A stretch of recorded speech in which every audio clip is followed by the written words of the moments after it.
speaking, semantics won't do. In this life that we live, we'll only make do. The way that we feel might have to be sacrificed. So in the manner of speaking, I just want to say that just like you, I should find a way to tell you everything by saying nothing. Oh, give me the words, give me the words that tell me nothing. Oh, give me the words, give me the words that tell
Muy buenas tardes a todos y a todos los que han decidido acompañarnos en esta serie de conversaciones técnicas sobre establecimiento de vides y avances en la prevención y manejo de las enfermedades de la madera.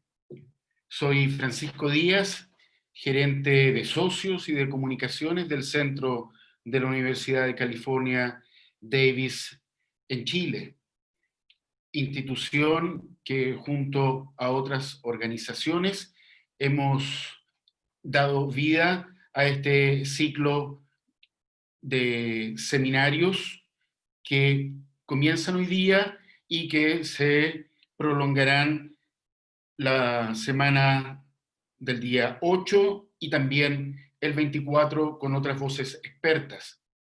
Quiero agradecer especialmente a las instituciones y organizaciones que han estado detrás de la construcción de este evento, a la Asociación Gremial de Viveros de Chile, al Consorcio de Investigación y Desarrollo de Vinos de Chile, a la Asociación de Enólogos de Chile y también a la empresa Univiveros, que ha jugado un rol de socio y de gran protagonismo en la construcción de estas jornadas.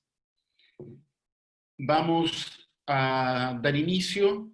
Quiero solo entregarles algunas indicaciones de carácter práctico.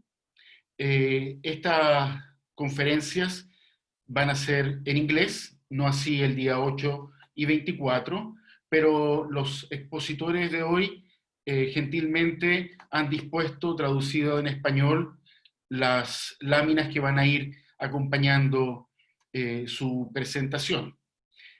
Ustedes que asisten a este webinar no podrán poner sus cámaras ni micrófonos, y para aquellos que no pudieron registrarse a tiempo, señalarles también que este evento está siendo transmitido a través del canal de YouTube de UC Davis Chile, y el evento estará disponible para volver a verlo una vez más en el futuro a través de la web del centro de UC Davis Chile.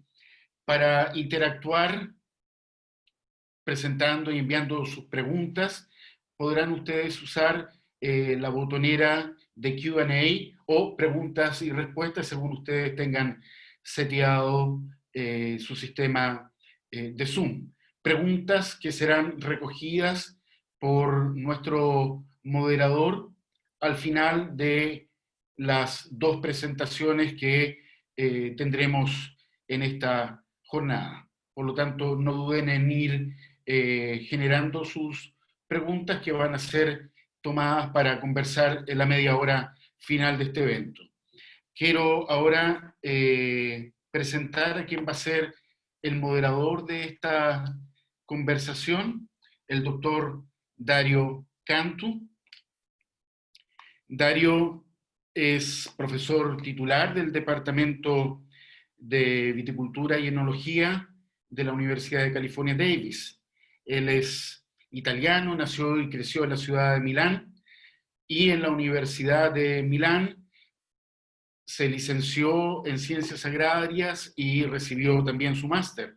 Se trasladó más tarde al campus de Davis, donde obtuvo su doctorado en Biología de Plantas.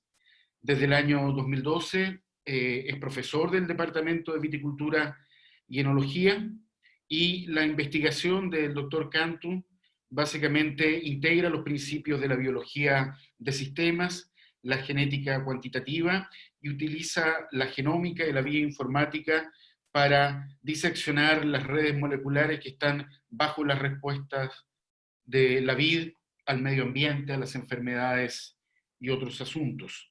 Señalar por último que Dario Cantu durante los últimos años ha sido un muy cercano colaborador de la actividad del centro de UC Davis en Chile.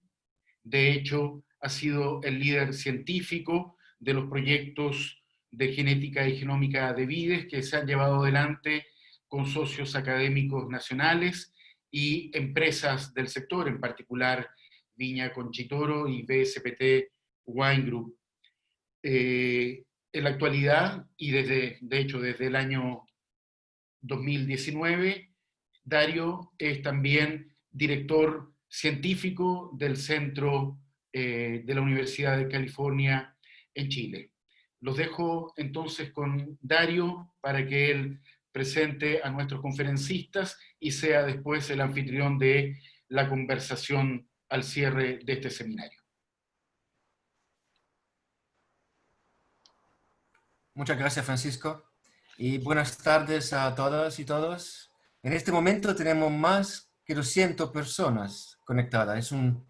Es un logro claramente de los organizadores y de los socios, que agradezco mucho. Pero también creo que refleja el valor de los dos expertos que hoy día nos van a presentar su trabajo en California, el profesor Walker y la doctora Baumgartner.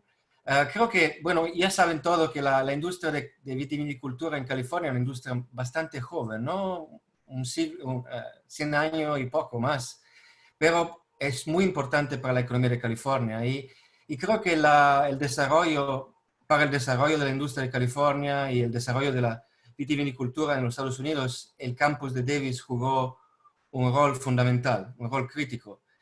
Y creo que en los últimos años un esfuerzo muy grande de nuestro campus tuvo lo de extender las actividades de extensión, de conocimiento y de investigación a otros países. Un país muy importante, un partner fundamental de nuestras actividades estuvo Chile.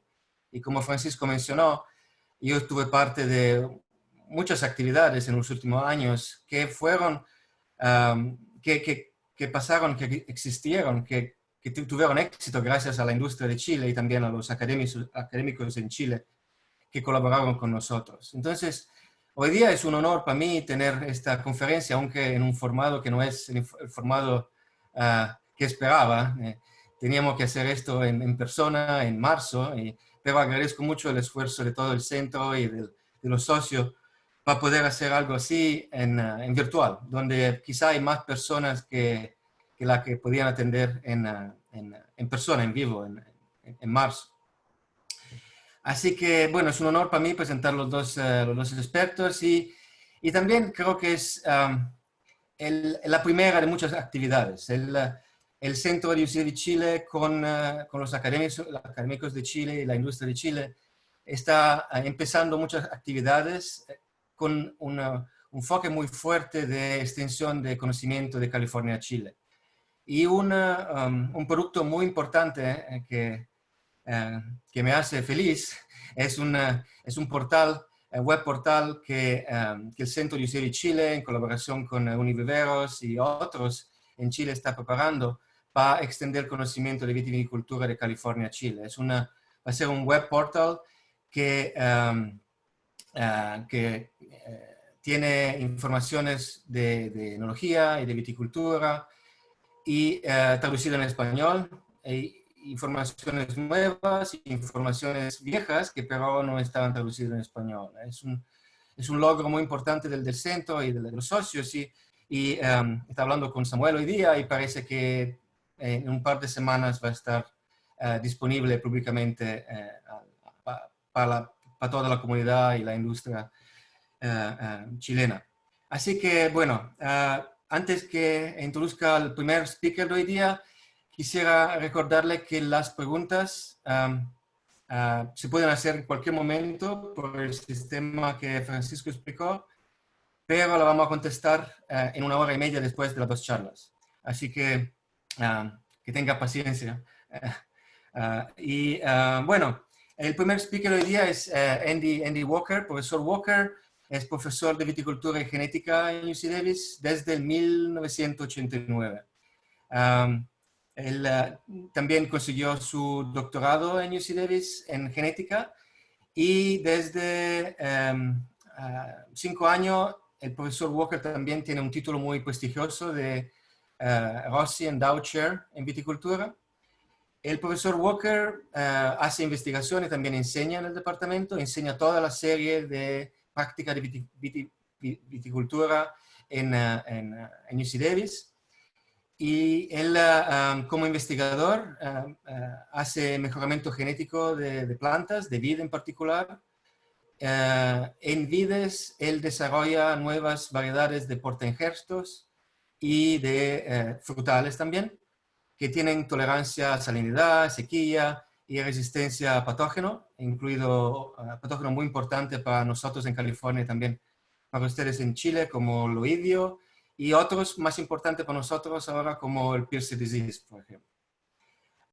Y como comenté, Andy es un mentor muy importante de nuestros estudiantes, enseña y también, también tiene estudiantes de doctorado y de maestría en su laboratorio.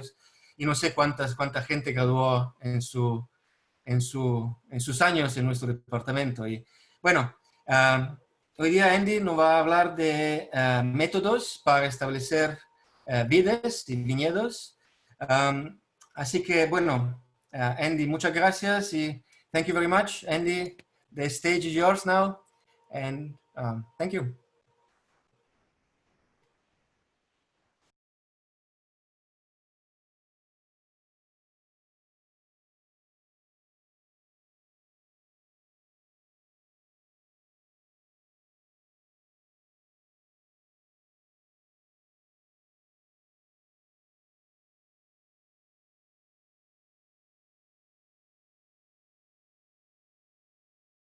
Andy, the microphone.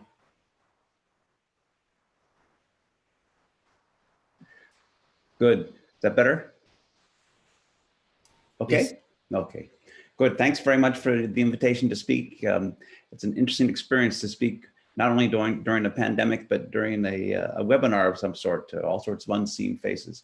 And we'll try to get my points across in English. And when you speak Spanish with me, I understand about half of what you say, but I are more or less incapable of responding back quickly enough to have a conversation.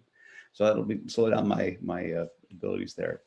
So Samuel Barros asked me to talk about how do we establish long-lived vineyards? What are the steps to thinking about how effective will this planting be and how many years will it survive? We know as viticulturists that you don't really make any money in the first 10 years of that vineyard's development. If you could extend that vineyard life into 20 years or 30 years, you would make far more money in the later stages of the life of the vineyard. So the question is, how do you manage that and how do you extend these things and develop them? Let me see if I can keep this going. There we go. So there are issues we have to consider about that how to develop these vineyards, about the thought process that we go through. And the first is, of course, the status of the site. Whether it's a new site that's never been planted viticulturally before or agriculturally for that matter, it's very important. If it has been in agriculture, whether it's been in annual crops or perennial crops, tree crops in particular are bad to have vineyards follow behind. They're often very full of fungal diseases that Kendra will discuss later, I'm sure, and nematode problems as well. It can be very damaging. I think in terms of what you're going to do next in a vineyard in Chile or California, that water availability and the quality of that water is the next most important decision to make and consideration to have. Let's see if it'll go. There we go. That's working better now.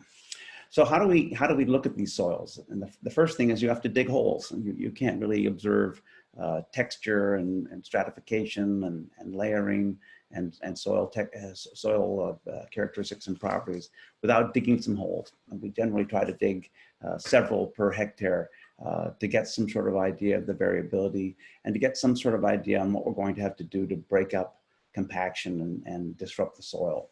So that's a major cost, and we want to damage the soils as little as possible, but we also want to make sure we have good rooting depth. So breaking apart these soils and the compacted layers is critical to develop deep, strong, penetrating root systems. And We've talked internationally for many years about the need to devigorate vines, but when you put the concept of limited water and restricted quality of that water as well, when you put that into the equation, we really must try to develop a stronger plant, more deeply rooted, more profound rooting systems to really allow us to buffer those sort of situations. So that's become a more of a focus of people's considerations. There again, this idea that we shouldn't disturb the soil as little as possible, so we best reflect the terroir of the site is okay, and I think it's valid. But it really goes hand in hand with the idea that there's enough water to develop that as well. And when you have restricted water, again, they have to reconsider how you're going to develop it and work with it in those situations. So if the vineyard's in place, you have a number of opportunities to look at it.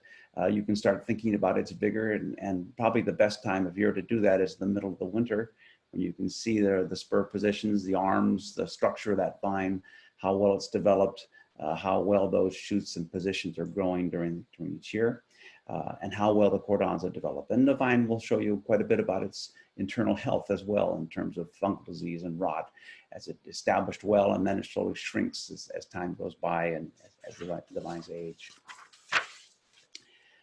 We also want to sample for soil-borne pests, particularly if you're following perennial crops, particularly if you're following a vineyard.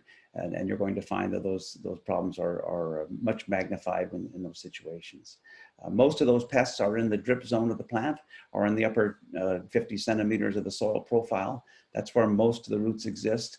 Most of the active roots exist.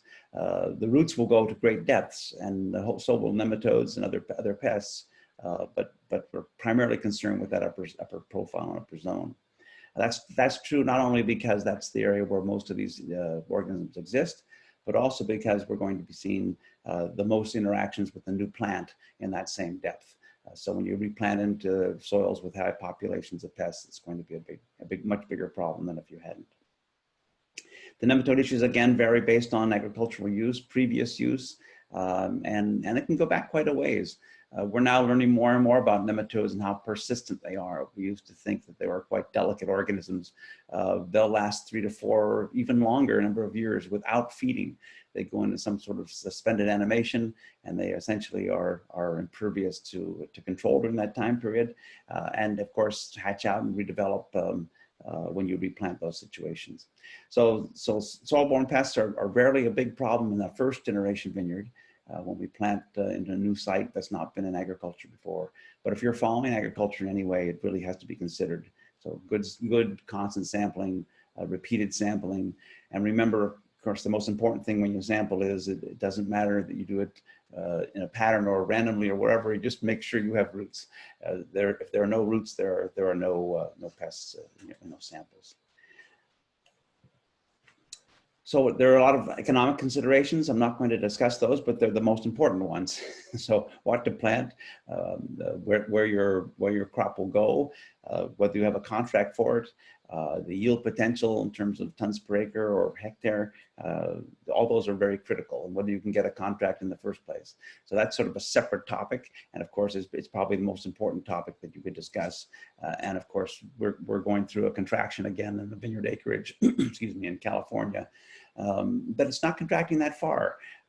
During the pandemic here, people have been drinking more in many situations, and there was a lot of pulling the vineyards to begin about after last harvest, and now people are starting to rethink of what they should plant and where it should be planted as well. And again, now targeting not so much the high end of the market, but the moderate end, the lower end in terms of the pricing structure part of the market too. So as we look at the site and we think about what we can apply to it, historical information is critical. What was there ahead of time? How did it perform? That's all information you can extract from the previous owners. You can use a lot of aerial photography. There's more and more of that available. It can be done with infrared or NDVI, where you get some sort of idea of the density of those plants and how well they're growing. And it can give you a good reflection on that soil and how consistent it is and how uniform it is in your vineyard area. So those are very important tools to go through and look at. We've already talked a bit about the backhoe pits and the soil pits. I'm going to skip over that until we get back to it a little bit later. And we're going to talk more about the adaptive flora too, which is something would be very, very important in Chile, particularly in Margaroides areas when you're dealing with acacia and other problems. To know more about what those associations are and how to utilize that information on best approaching your next vineyard is also quite important. Soil surveys are key, and again, the backhoe pit is critical, digging deep holes, digging below the rooting zone. Again, the rooting zone is considered to be this 50 to 70 centimeter deep zone, but the roots will go much deeper. They'll follow water down cracks to great depths in the soil, even to many, many meters, 10, 15 meters, but there won't be many of those roots. Again, the vast majority will be confined at the upper zone. But we want to know where those layered and compacted areas are that prevent good root penetration and depth. So backhoe pits are really the best way to go. Dig deeply, dig functionally, and look at those roots and consider how well they've done. Look at that soil, consider how well it's going to support vineyards as well. There's all sorts of interesting soils around the world. There's one from Barossa in the upper left-hand corner with this incredible red clay over an even heavier, denser layer. There's some from our campus in the upper right, where we have very extensive rooting in our soils. We have very, very friable, deep plunging root systems that develop there. The picture on the lower left is one with a cobbly soil that's overlaid with a lot of organic matter, and the roots are primarily, again, in that upper organic matter. They're not penetrating particularly deeply beyond that, but they will. It's just a matter of whether you can actually find those roots and see them. And in California and Chile too, and parts around the world, there are lots of soil types and soil chemistries that really prevent root development and root growth. And it's important to have some idea about where those areas are and what problem they're going to present to you. There's many ripping tools and soil compaction breakup tools that will pull apart those soils. We have both ripping shanks, and we have these big tailed shanks now that go through and sort of shake and vibrate as they're being pulled to break up even deeper soil levels. The people doing this most extensively are those looking for the highest tonnages per hectare, or they're really looking at productivity to get down deep root systems to really fuel that crop. And of course, people are interested in doing dry farming, where we're going to be planting and not irrigating much or not irrigating at all. And in those situations, really developing that soil to a great depth is very, very critical. We want to make our soil amendments before we plant. Put in whether gypsum and lime are commonly used to try to compensate for some of the problems in our soils around the world as well. We'll incorporate that at depth. Again, the rooting zone is the depth we're concerned about here again. So down 50 centimeters. I'm sorry, we're getting a phone call. Apologize for that. So we're looking at that upper 50 centimeters, and we're blending that in and then reincorporating it and disking it through afterwards. Sorry about the phone. So what sort of decisions do we have to make come to in regard to rootstock decisions and rootstock utilization? What are the key factors that fuel that decision? Soil depth and texture is probably one of the most important. The soil pests that are there now and what might be coming in later on as well. The potential for those pests as well. So you may not be able to accurately sample for some of these pests and organisms in the soil in an existing vineyard or in a replant situation, but eventually they'll build up. So getting a very effective thought towards what's there and what's coming there is very important. Water availability next, again, critical for Chile and California. Certainly water is not going to become any more available in California than it is right now. And whether it rains or not is sort of irrelevant at this point, because the population has grown to the point where we're really going to be reconsidering how we use water much more aggressively in California.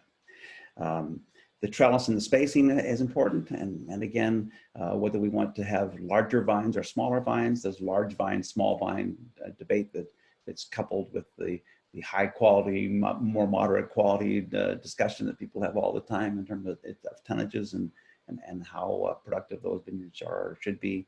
A lot of that is fueled by the rootstock, and we can afford to use very low vigor stocks when you're getting very high values for your fruit. So that's a consideration. And in fact, when you use the wrong rootstock in those situations, you may develop too much growth and not be able to manage it in the canopy and manage it on the trellis and leading to problems with light penetration plant development.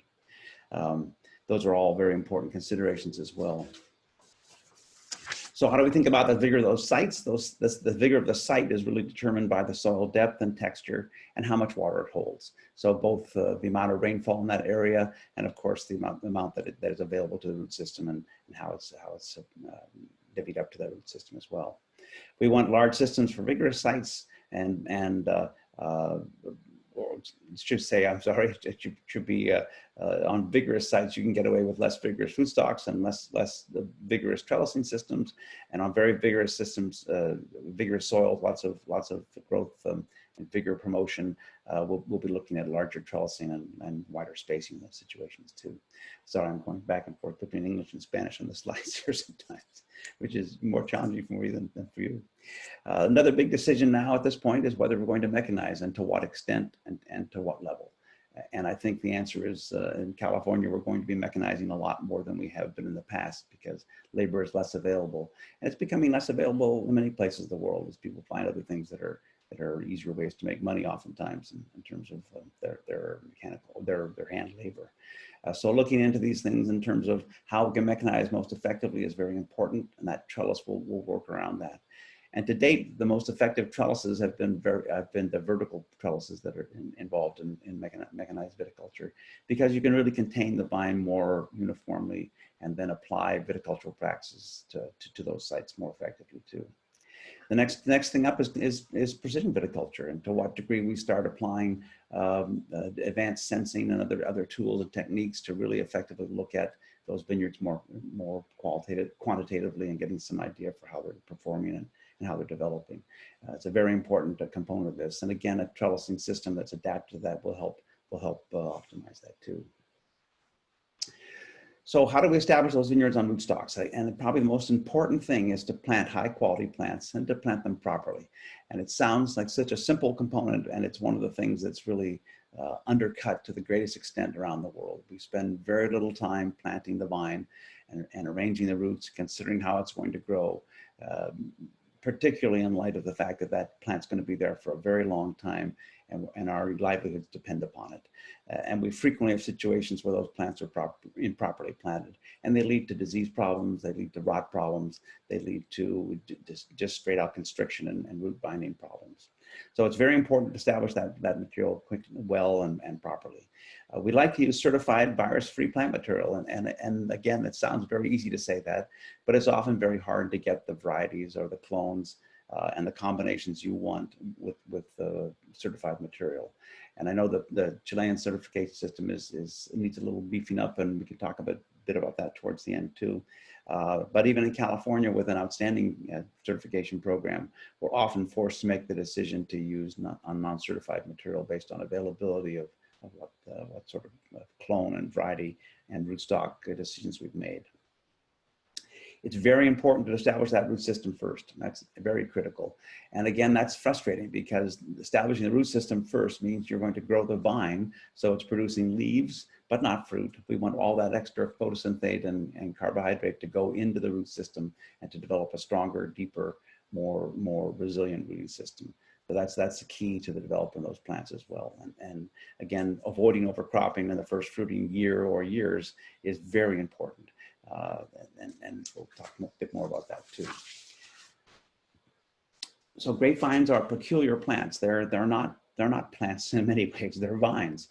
They do a lot of things peculiarly in terms of how we develop them, work with them. First of all, they don't really need roots to support them. That root system is not an anchoring. That root system is not a support structure. That root system is only there to absorb water. All the other functions, other functions are provided by trees, by trellises now in viticulture, but in the wild by trees. They support the plants. So the vine has not really emphasized the root system as an important organ most of the time. And more often than not, they grow in or near water. All the wild species, even the ones we think of that grow in desert regions or near desert regions, are actually growing in the spring in that desert region or in the catchment or water basin in those desert regions. They're not really droughty at all. So they need constant and uniform water most of the time. So again, they don't need an extensive root system if they're growing in that sort of area. They don't need to mine water very often. They're growing where water is more available. So we think about the source sink relationships between the photosynthate being produced by those leaves and where it goes and where it goes first. It first goes to the shoot tips because that grapevine is designed to grow as fast as it can and high as it can in the wild. It next goes to the trunk system that's developing in amongst the trees and the branches. It then goes to the clusters and it's going to ripen fruit. But remember, in the wild, grapevines are male or female, and there are far more male vines than female vines, since it's a cheap deal to develop a new leaf system if you're a male vine. And finally, it goes to the root system. So that's the last way it sends its photosynthate. And that behavior is ancient and it's wild, but it's ingrained into the way these grapevines grow.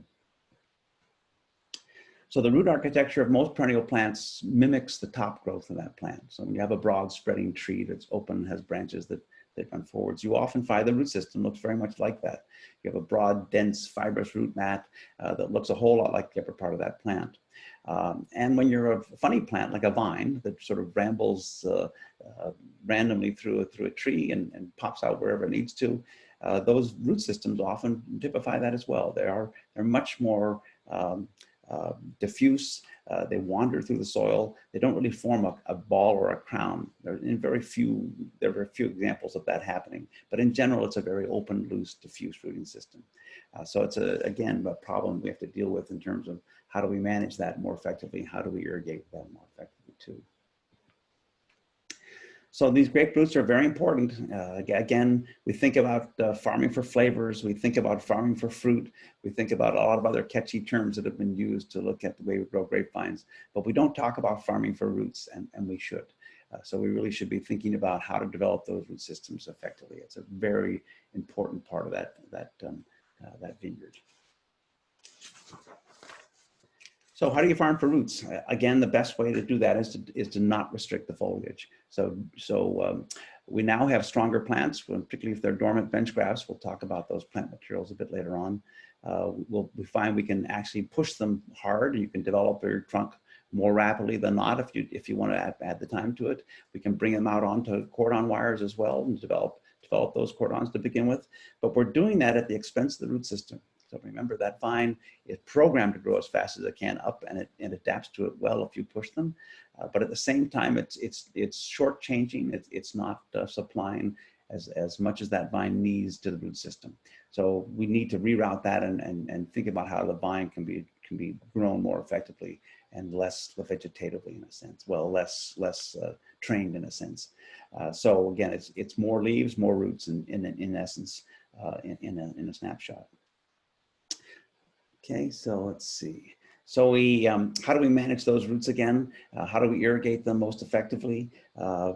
In the old days, we used to use flood and sprinkler irrigation all over the world, and we still do in occasional spots.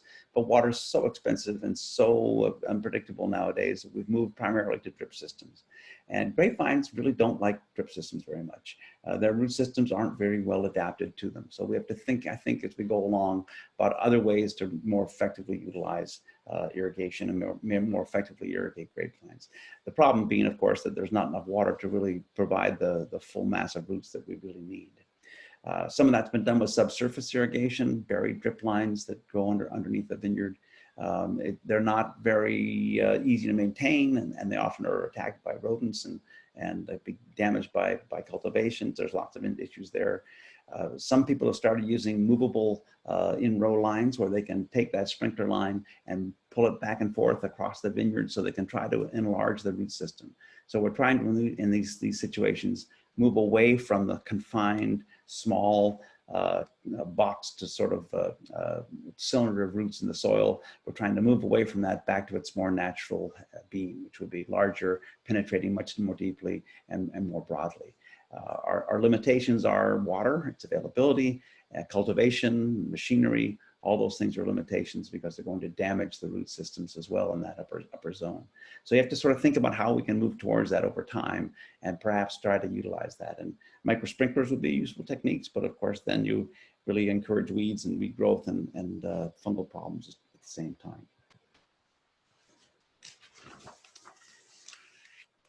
So we think about how do we get rid of the roots? And if the roots are there in the soil and they're the basis and the foundation for the next generation of soil-borne pests and problems we're going to have, then how do we get rid of them?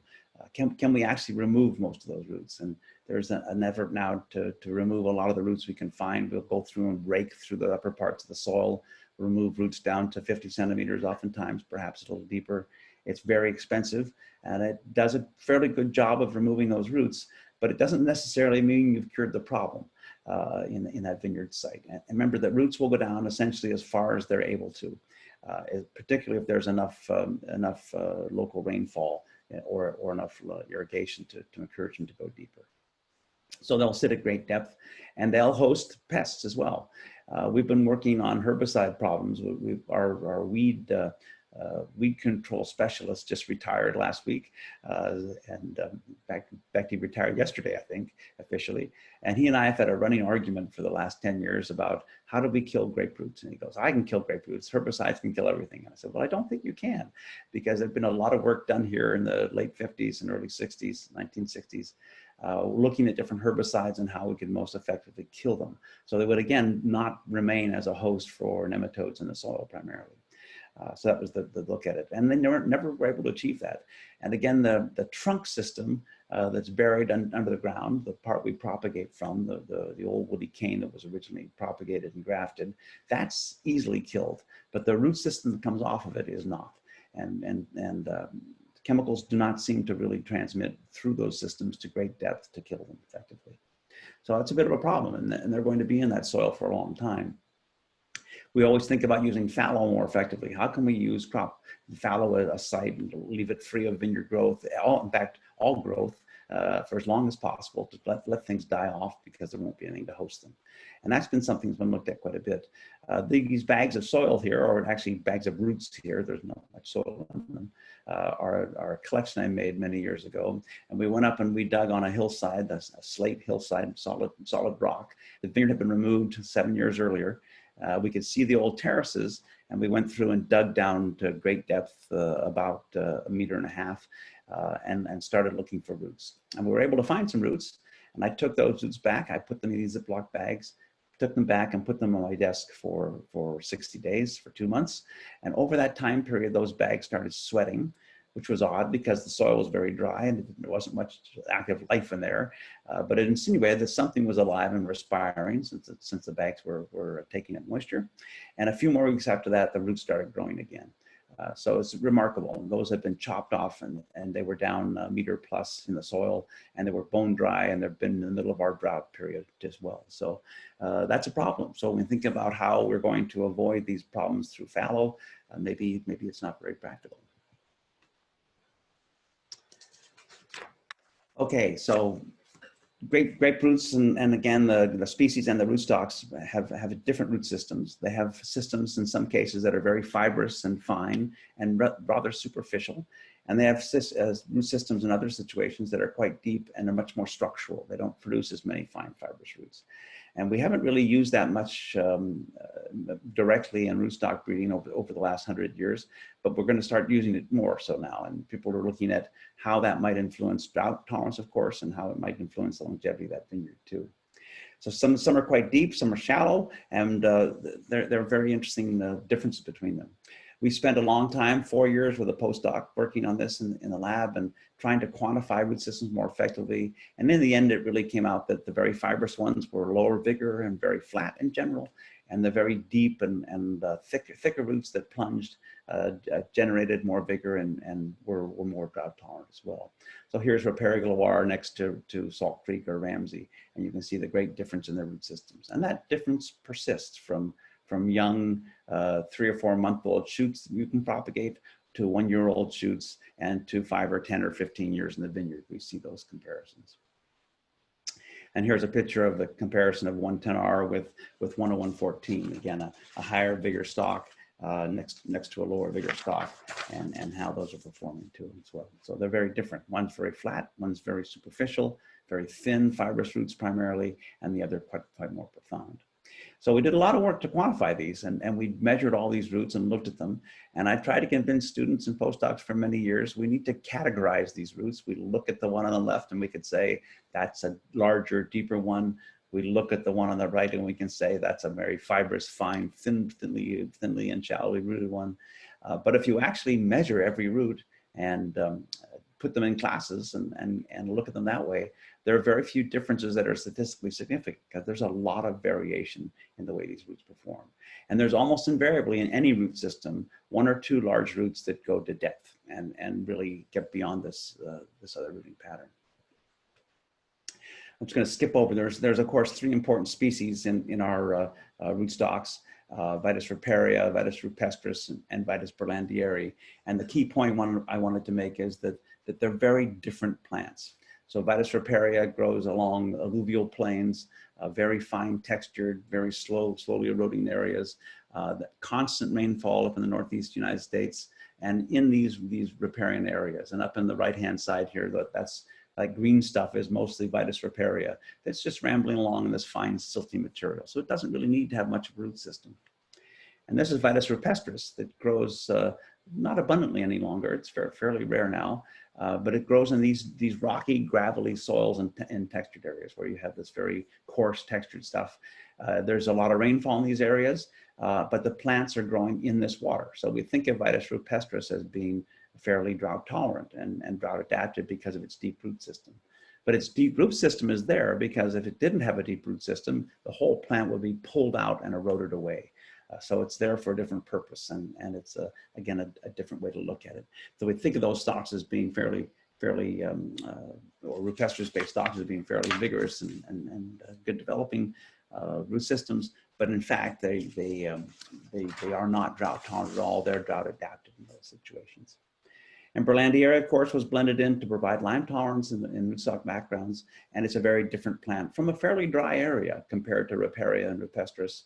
And it has the very deep, much deeper, more structural, much thicker root systems than either riparia or rupestris. So it's a very different sort of plant. It also takes up water right through the bark on the roots. It's able to pull water through them and do quite well in many situations where you'll be very surprised to see it performing well. Why don't we have berlandieri rootstocks that are pure berlandieri? Because it won't root from dormant cuttings. So we can't use it from a nursery perspective. And it's always been hybridized with riparia or rupestris to get around those situations. I don't really want to say a whole lot more about rootstocks, but I've categorized them into these 4 areas, four basic types. They're types that are more riparia-like, more rupestris-like, more berlandieri-like, and more champigny-like here in this next set to sort of match the stocks that you use here. And we won't go through them again. It's a whole separate lecture. But of course, it's a very important consideration in developing a long-term healthy vineyard. Okay, the one thing to remember about rootstocks is that the site overwhelms all else. So we talk about them being deeply rooted, shallow rooted, how they perform, but that site and its environment is really the major driver. And that site is the primary causes or primary promoters of vigor and development are soil depth, rainfall, texture, and of course, natural rainfall too, and the water table. Okay, in California, we've been experiencing replant disease in perennial plants for a long time. And it really is the adaptation of soil-borne organisms, nematodes and fungi to that root system, and then their development to very high levels. So when we pull those vineyards and pull those orchards and replant directly over them, we often have this unexplained collapse of these lines. It's not all that unexplained when you start digging into it. Oftentimes there are fungal populations that are distinctive, and oftentimes there are nematode populations that are distinctive. So they can be very, very damaging. Ken will probably talk a bit more about mycorrhizae and some of these fungi too, but of course they've been disrupted and they may or may not perform as well in that next replant. And so how to actually rethink that soil and rethink its health before you replant is a very critical part of going through and establishing long-lived healthy vineyards as well. Let's see here. I think that's where I should be. Good. So given the loss, so to be effective, anything you apply to the soil to control pests, be they fungi or be they nematode pests or phylloxera or margaroides. First of all, they have to persist. So the stuff has to sit in the soil for a long time to be effective, and it has to penetrate as well. It has to get through the soil profile, and those are the very things we don't want them to do environmentally. So we want them to be used at fairly shallow depths, and we don't want them to be movable or transmissible to deep depths in the soil. So we don't want them to penetrate in any way. So we're at this juncture now. We're trying to rethink how we can more effectively use fumigants. Methyl bromide, of course, has been eliminated, but it was the cure-all for a lot of these replant situations where you could kill everything in the soil and then just start back and have it grow more effectively too. So as we go through and think about how to do these, how these will work in the next generations, it's also important to think about how we can manage them. And there's work now going forward. So we're looking at trap plants in some situations where that plant is known to be an excellent host for a given nematode or fungal problem. And then the plant itself can be treated and systemically can control those organisms to some extent. And they're hoping that helps things work. But it's difficult, and grape roots are there for a very, very long time in the soil. So what type of plants do we use? That's also had really influenced a lot, tremendously influenced the longevity of that vineyard. And we have green growing bench grafts that we can plant in the spring. Did I get ahead of myself? And this is Dario. You have 10 more minutes. Yep, good. Thank you, Dario. So we have grafted plants that we use now in most parts of the world. And even when we don't have phylloxera, when you're lucky enough to be like Chile, you still have nematode problems, you have soil-based problems, you have drought adaptation issues, lots of other reasons to be using rootstocks too. So it's important to look at these things critically. So we can plant them with green growing bench grafts where they're ordered this year and they're planted this year.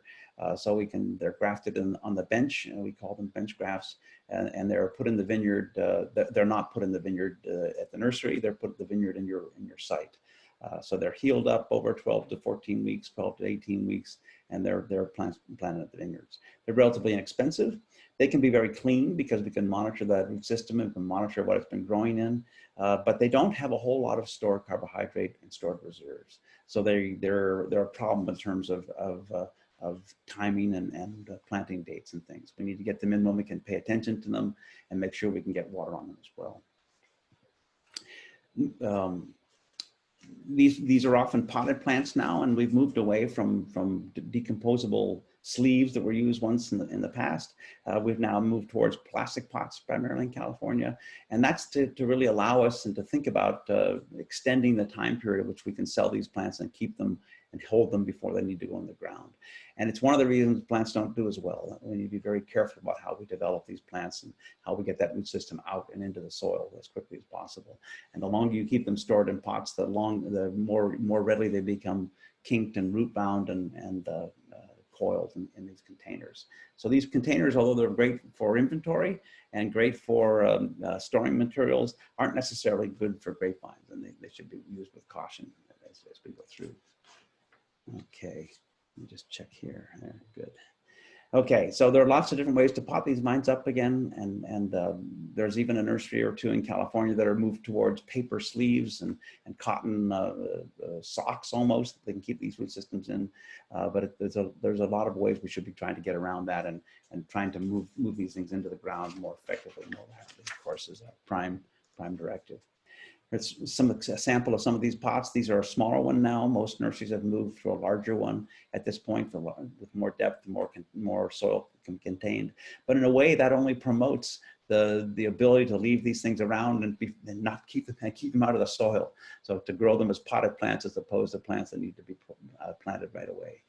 In the old days, back on the right here, you had a paper sleeve that would decompose. So you had to put that plant in the ground and follow the cycle of getting them grafted and into the vineyard. And now we've sort of broken that up by using these pots. So the pots are a tremendous advantage for the nursery, but they're potentially a disadvantage for longevity of that vine if their roots coil up and bind and kink inside of them. So it's something to be aware of and to be very cautious of, I think. Dormant bench grafts give you a much better plant material in general because it's lived for a year in the vineyard before it gets sold to you, and it's redeveloped root systems. It's rehealed its system. It had a better developed top growth, and they're more expensive, but a lot more forgiving, and they can make a longer lived plant. On the downside, if they're planted improperly, when the soils aren't really treated properly as well, they can bind up and kink, and we can have problems with that as well. But here's an example of some freshly calloused and rooted dormant canes stuck in the vineyard, grafted plants, and they're grown for the season, and we come back and pull those the following year. So of course they have far stronger growth too as they develop. So there are planting issues, of course.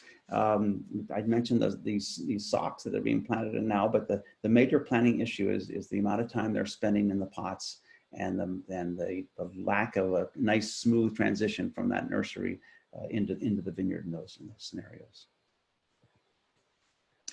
Here's one of my favorite clubs. It's good to get the attention of students oftentimes. But there's an example here you can see of the roots that are bound around that trunk, that underground trunk that forms the roots. And there's several remarkable things. One is the fact that that'll kill that plant, and it has in many situations. And two is that they don't produce a lot of new roots above this point. So they don't suddenly reroot above those kinked areas where the roots are bound and allow the plant to survive and outgrow the problem.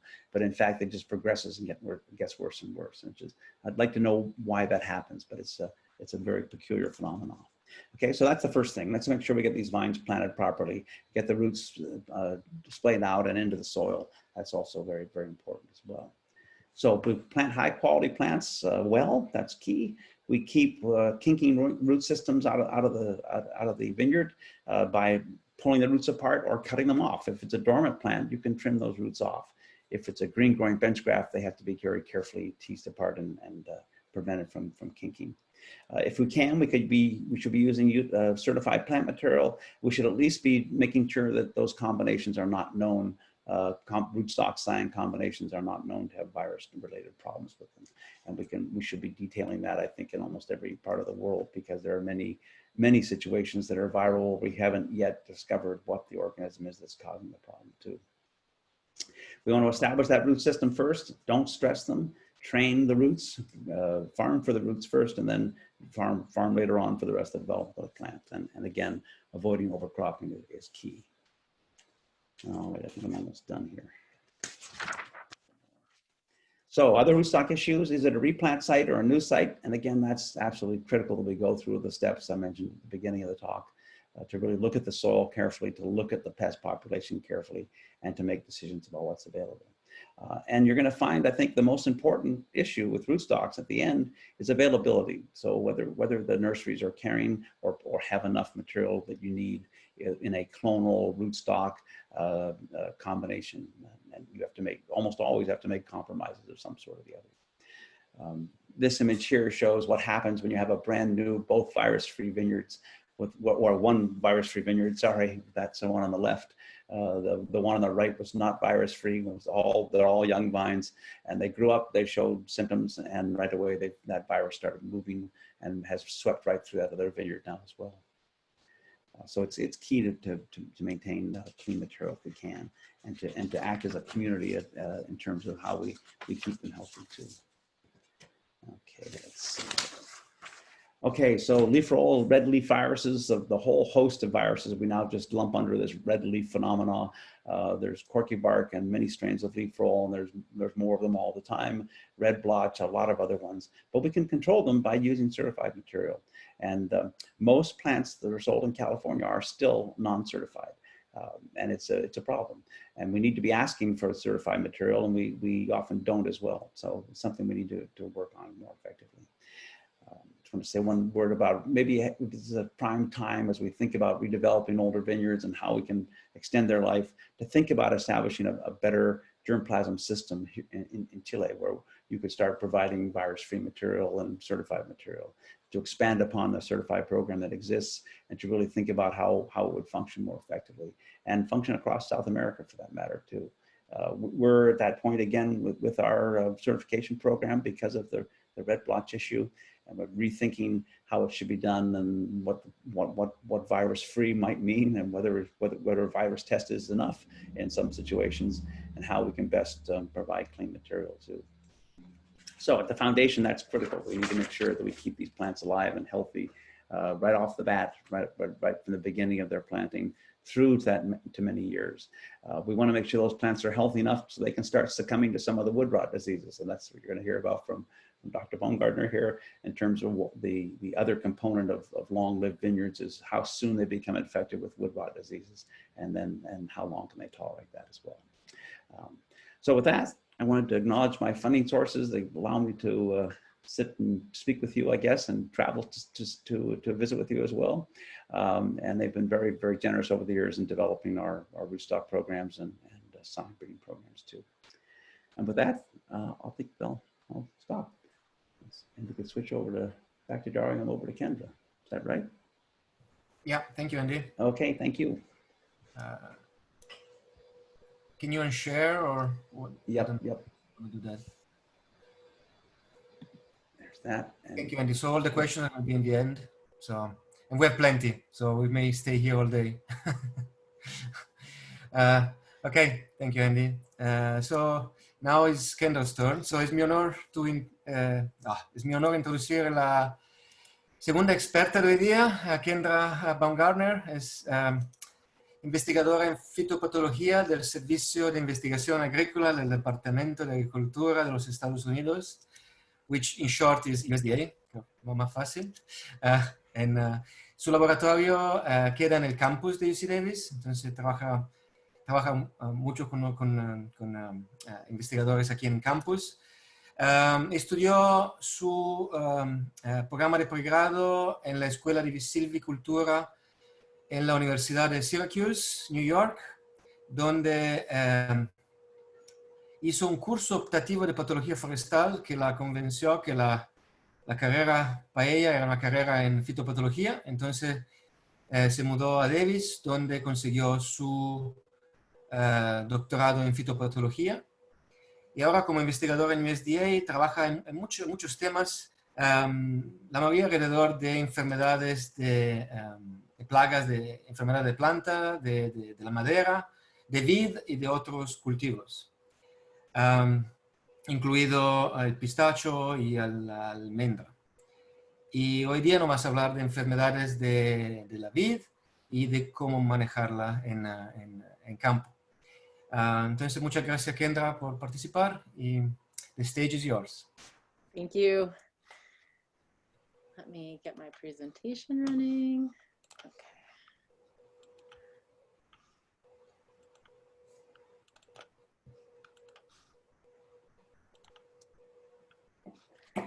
Thank you, Dario, for the introduction, and thank you everyone for tuning in. This is the first international webinar I've ever done, so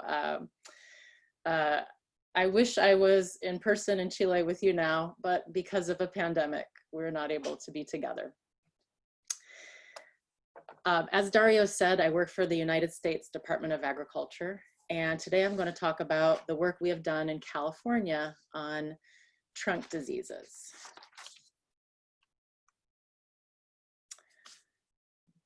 Trunk diseases cause chronic infections of the wood, and so it's important to prevent the fungi from getting into the vines in the first place.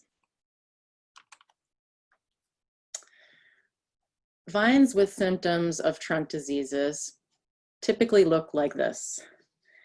The dead spurs, you can see this vine has 1, 2, 3, 4, 5, 6, 7 points where there is no fruit. Every year new infections occur, and they mostly occur through the pruning wounds.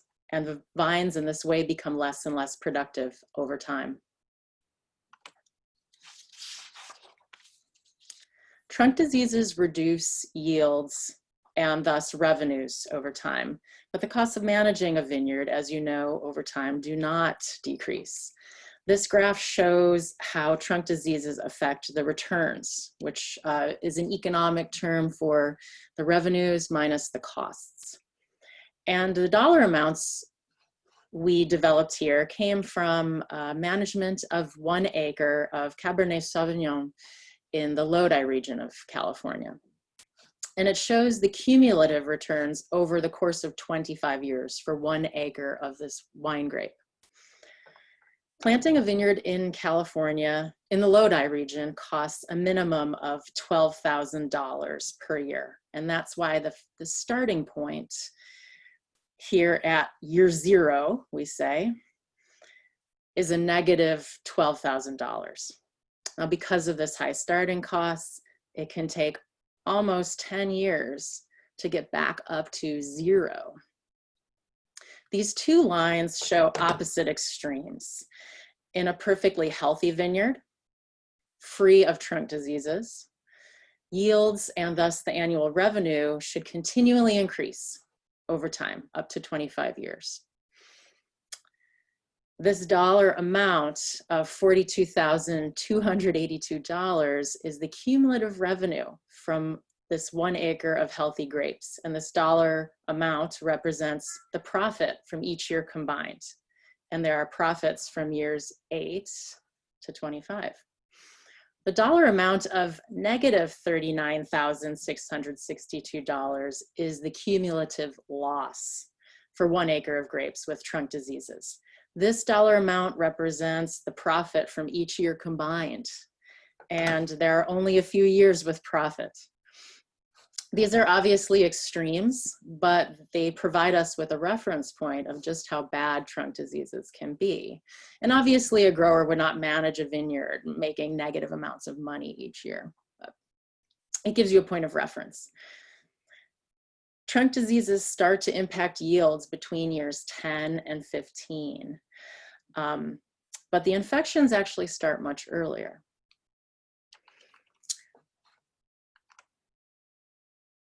Part of our research was to work with social scientists to better understand what happens in the vineyard. We're scientists, so we can't know exactly, we're not in your shoes, so to speak. We asked growers what are some of the main reasons why they must replant vineyards.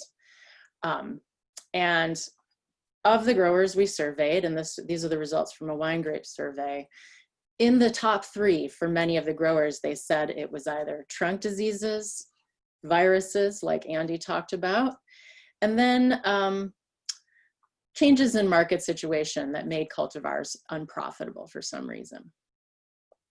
So trunk diseases are what I'm going to talk about today, but Andy touched on this virus issue. Often, I should say, in my personal experience, when I see vineyards that are 20 or so years old in California, they have both very bad trunk disease problems and very bad virus problems too.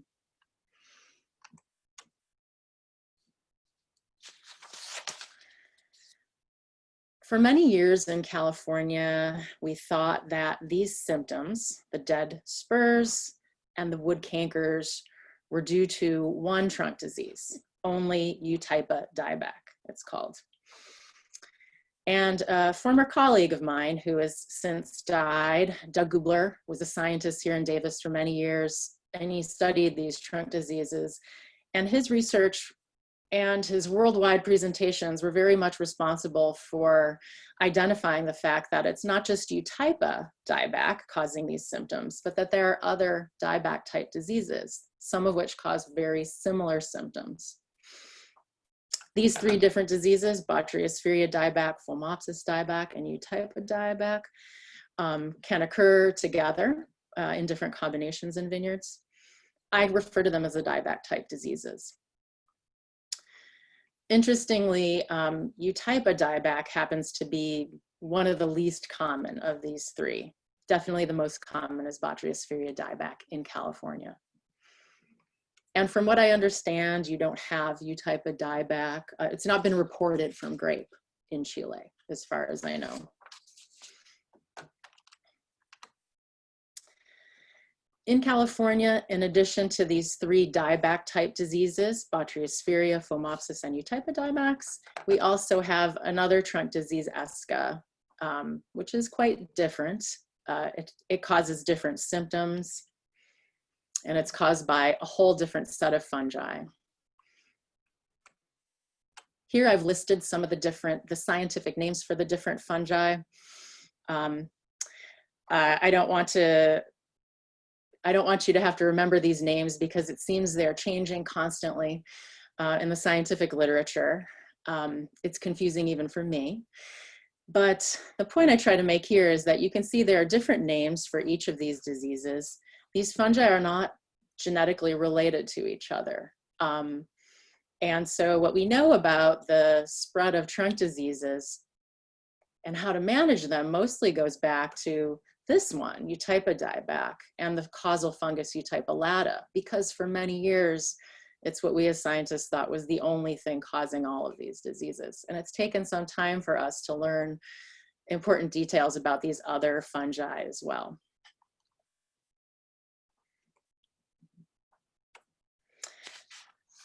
ESCA causes very distinct leaf symptoms. I've shown a range of different pictures here.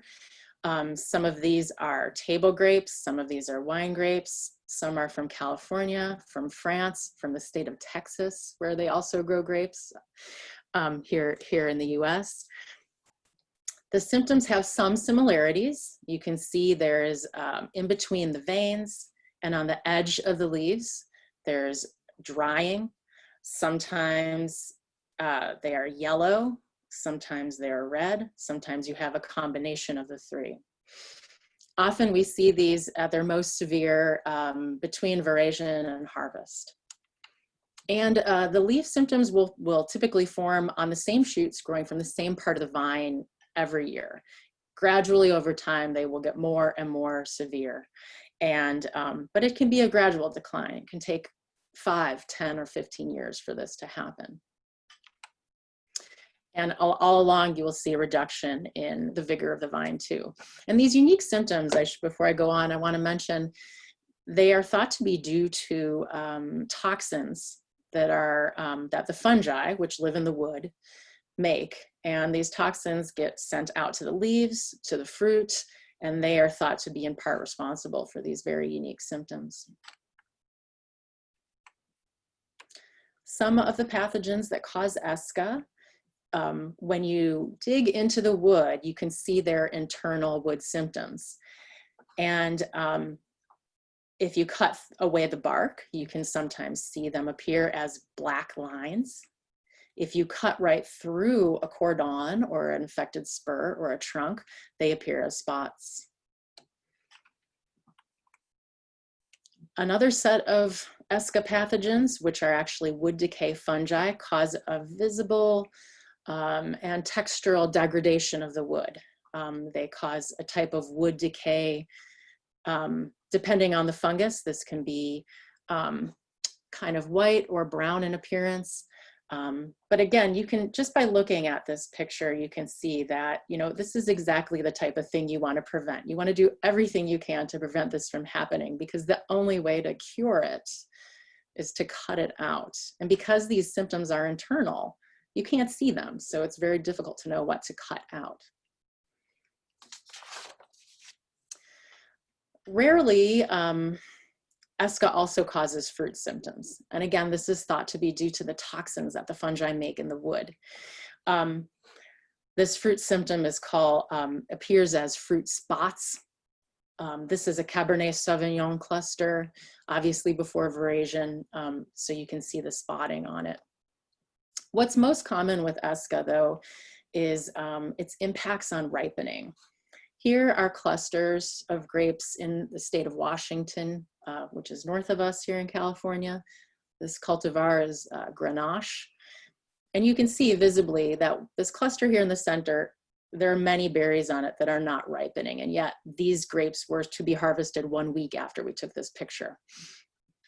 Even in clusters that look like they are ripe, they will never ripen fully. All of the standard measures for juice quality, like pH, titratable acidity, Brix, will all be delayed in vines with ESCA.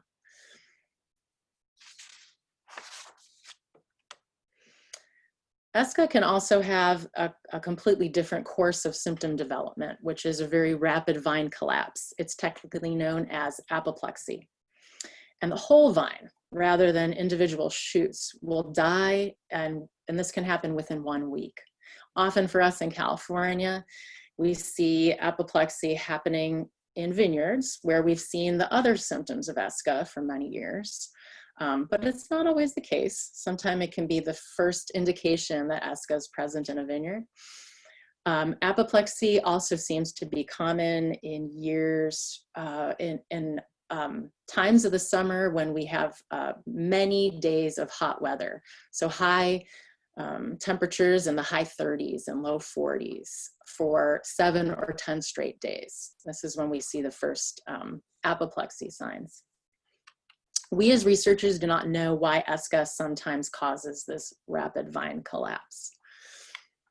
And this symptom and the leaf symptoms, the fruit spot symptoms, those are seen all around the world, wherever ESCA occurs.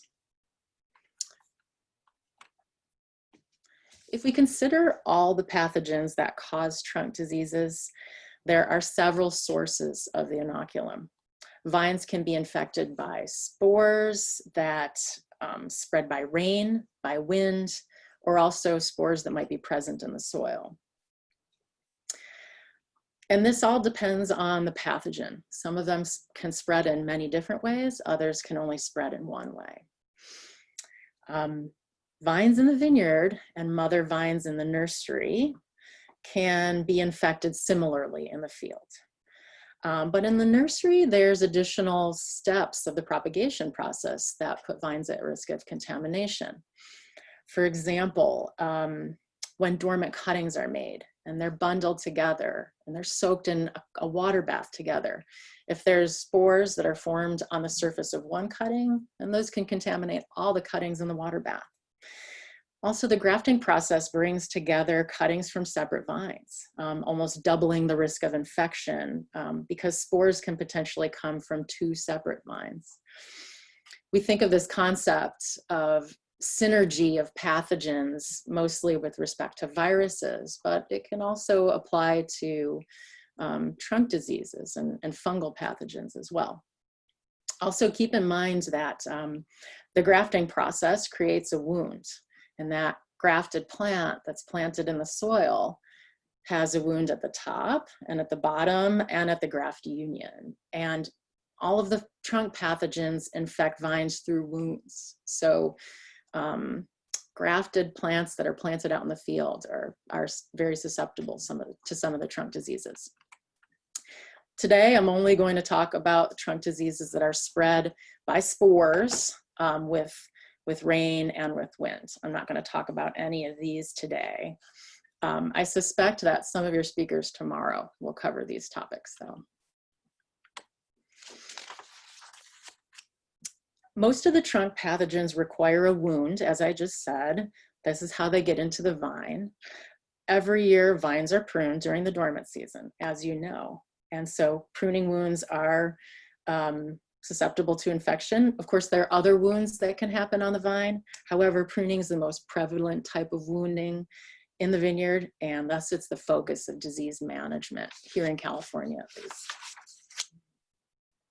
I'm going to talk briefly about the spores and how the fungi spread. And you might be thinking of fungi and spores, and talk of that makes me think of big, beautiful mushrooms. I like to eat mushrooms, go out in the woods and collect them, but, and I've studied fungi for many years. However, the trunk disease pathogens, they do not make mushrooms like this. They're much less exciting. They make instead these black dots that are barely visible. Here I've circled them, and you can see next to this cutting, I have a marker next to it to give you a reference point for just how small these are. They're hard to find. On a Petri plate, you can see these black dots in 3 dimensions, and they actually have a round shape.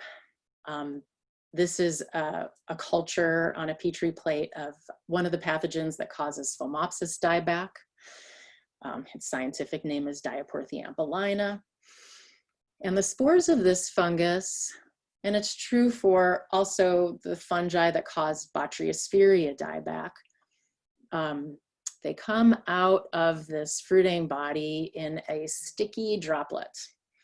And when rain falls from the sky and hits that droplet and splashes away, it carries the spores in it. And then those spores stick to wherever the rain lands. And this type of spread of some of the trunk diseases is very short distance, you can imagine. But if you have a lot of these black dot fruiting bodies on a vine, and they only need to spread to a pruning wound that's less than a third of a meter away, you can imagine the disease spreads very efficiently in this way. We as scientists can study spore spread, and we can study how which fungi are making spores at different times of the year. And we do this often with a very simple technique. It's a microscope slide that's covered in Vaseline, and we clip it to a cordon or a spur. And then after rain, we go collect these from the vineyard. We wash the spores off in the lab. We can look at them under the microscope. We can try to culture them. We can also use DNA-based techniques to identify them.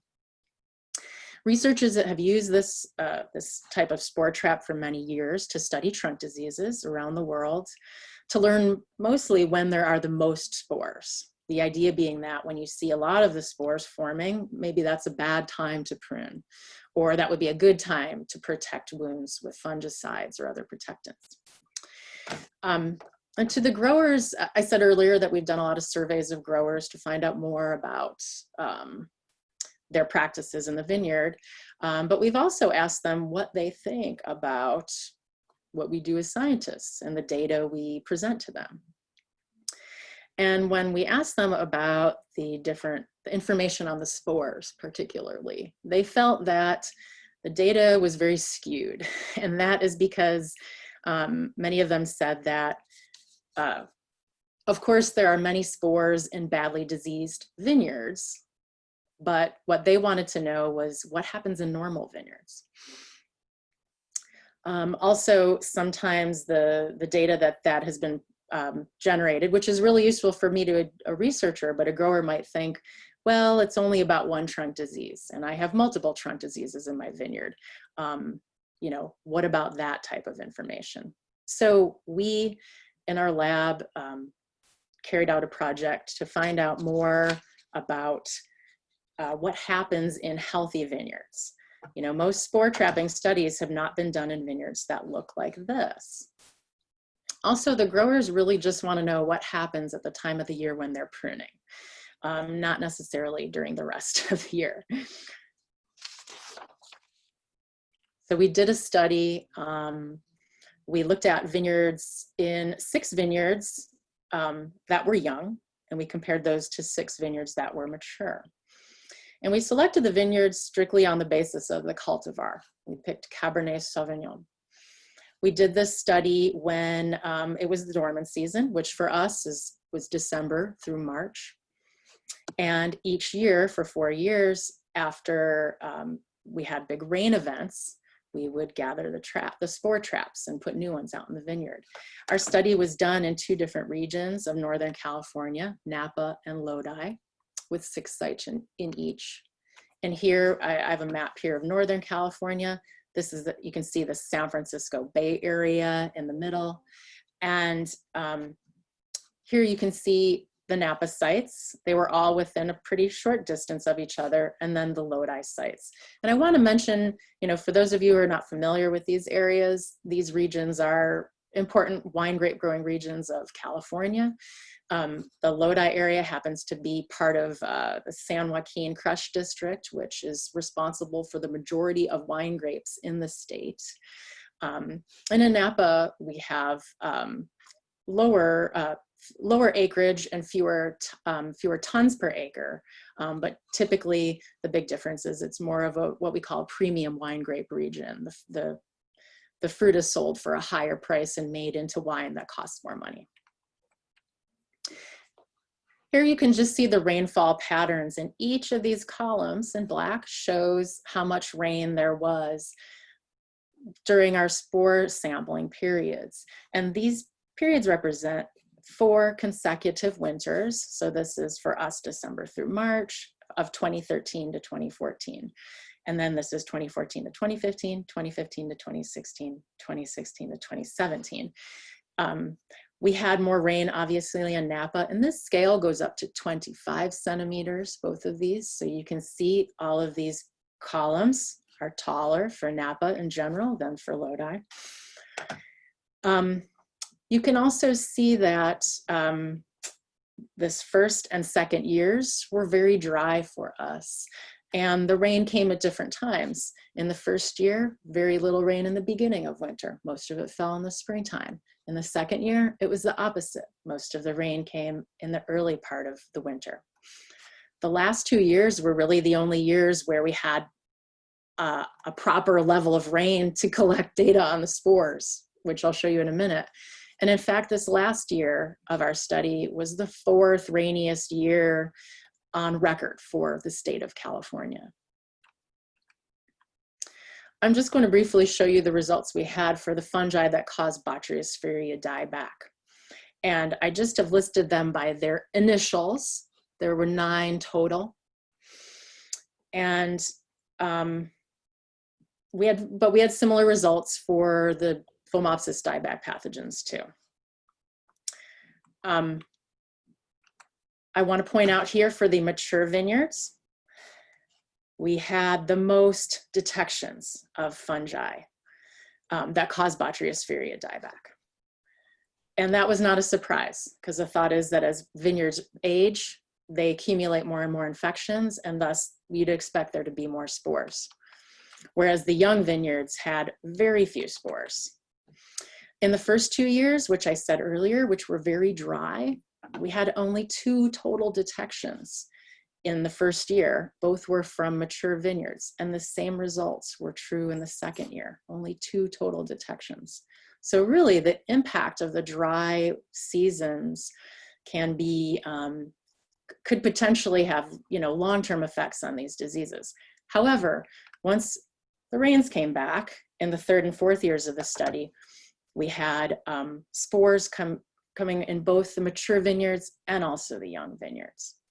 Now, as a grower, you have no idea when it's going to be a dry winter or a wet winter. So all you can do is pick a practice to protect your vines and do it routinely every single year, because in these wet years, we think, this might be really when these long-term diseases really become established, and even in the young vineyards as well.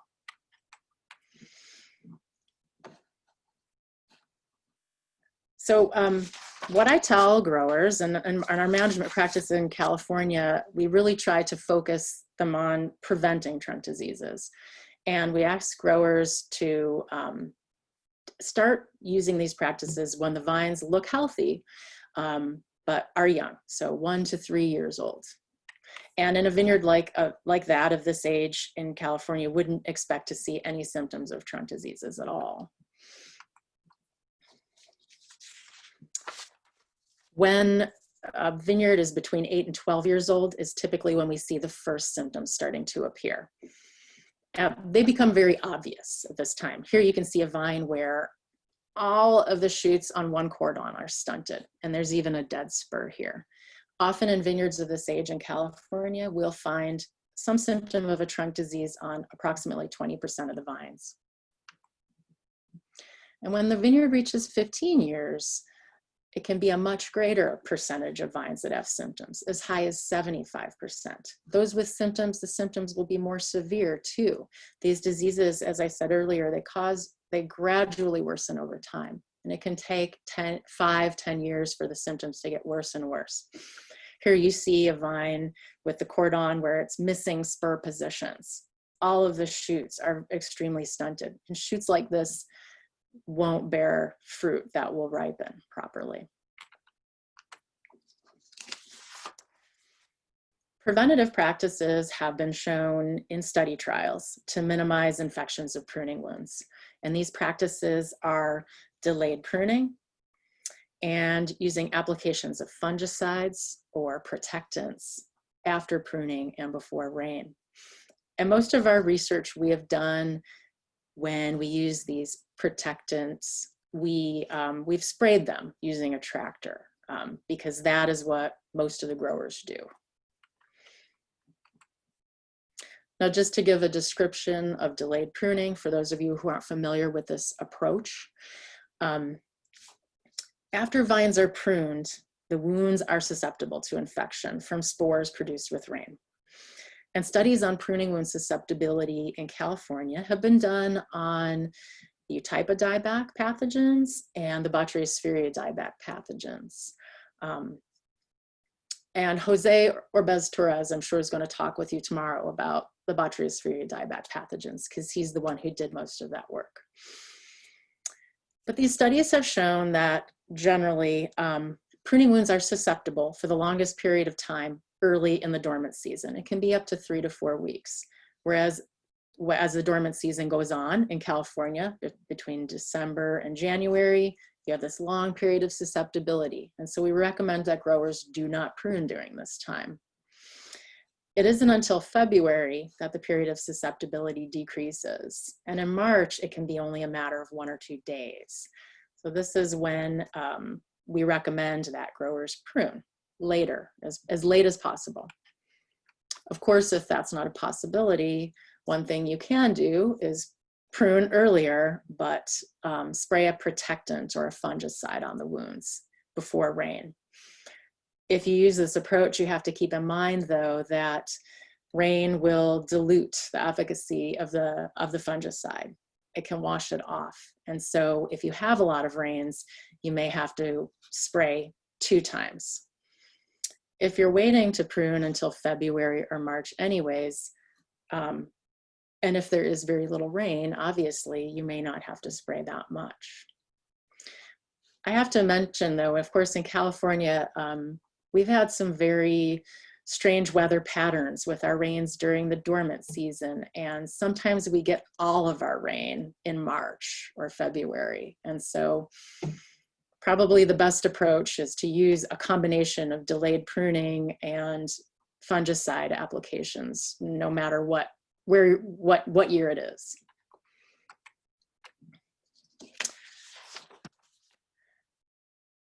There are materials, there are fungicides that and other protectants that have been shown to work in what I think are some of the best published studies, and these have been replicated over time.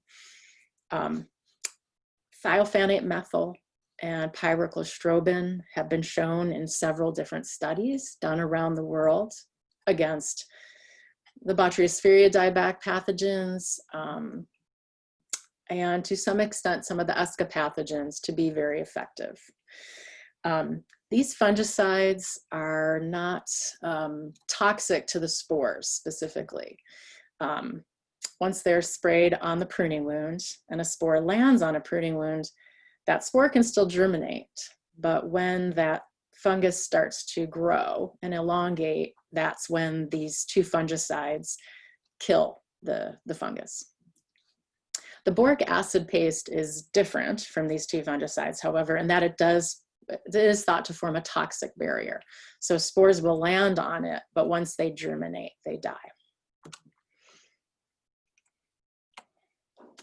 And I'm just going to show you a little bit of our fungicide data from studies we've done on table grapes. This comes from a study that's still ongoing. This is for one of the Bacteriophyria dieback pathogens, Neophusococcum parvum. And the point I want to make is that, even the most effective fungicide does not always protect every single pruning wound. These values within the table represent the percentage of pruning wounds that were protected. So when we do these studies, we prune the vines, we spray them, then we go through and we inoculate them with the fungi in every pruning wound. And then we go back to the vineyard a month later and we cut that piece of wood, we bring it back to the lab and we see if the fungus was able to penetrate through the layer of the fungicide.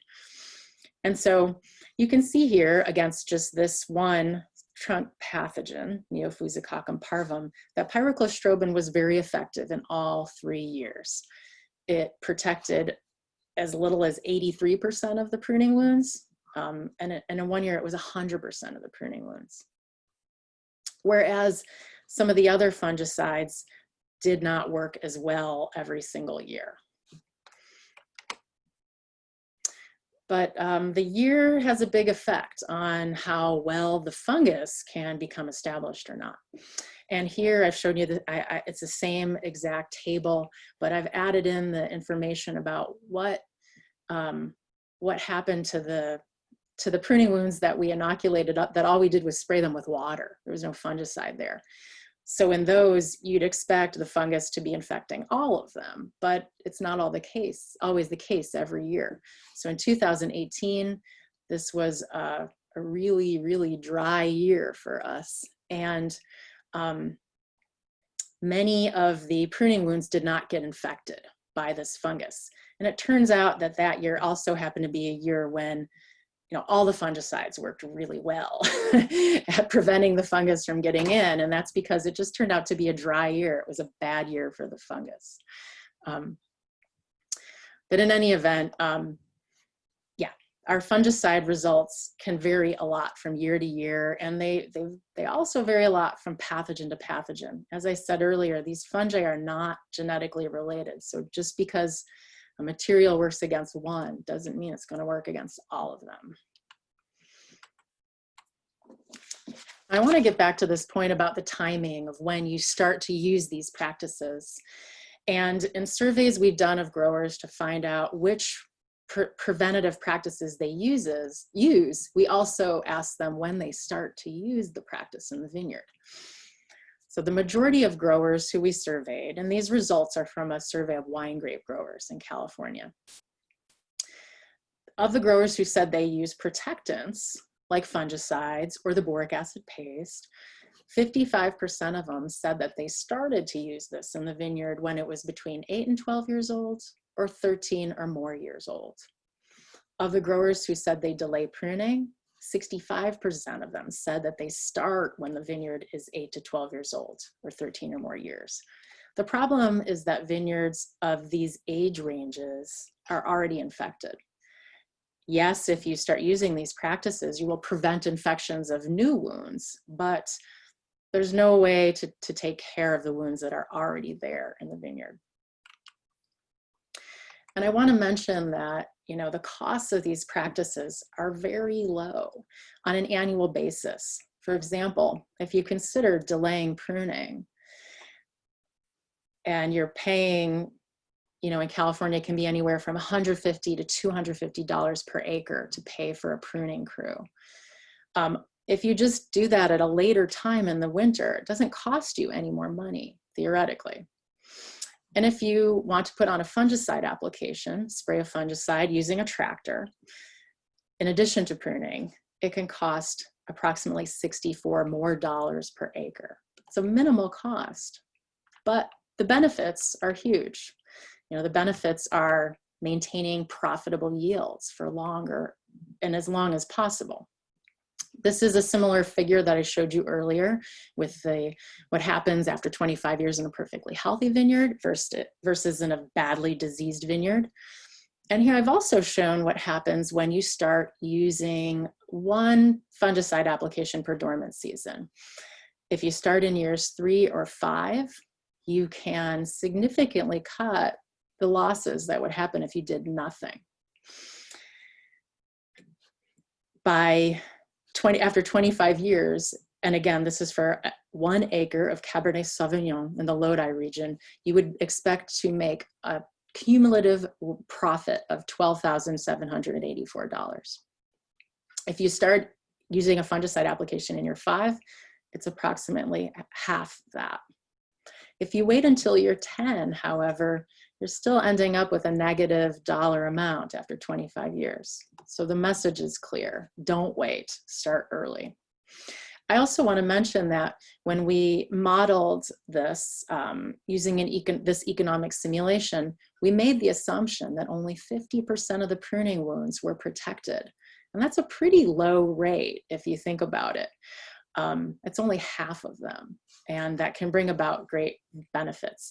In the fungicide study that I showed you the data for, the lowest number I think was maybe 70 or 60 or 70%. So it was higher than this 50%. Now there is something you can do if your vines get infected, and some of them inevitably will. There's a technique that different people have different terms for. I've seen it referred to as vine surgery or trunk renewal, but it involves using a chainsaw to cut the vine off above the graft union. The idea is that you're cutting away most of the infections that have occurred through the pruning wounds over years. And assuming that this root system is healthy, you have a fully functioning, mature vine root system to grow a whole new vine. And relatively rapidly, you can return to maturity, or you can return to full productivity and yields. Here's a vine where we performed trunk renewal or vine surgery on it in March, just around the time this vineyard was pruned. And I took this picture just the following October. So this is one growing season worth of growth. It's a very strong growth for this vine. Obviously, there's no fruit on it this first year, and it takes time to get full yields back because you're retraining it from scratch. But once this vine starts producing, it would obviously be producing more than a replant would.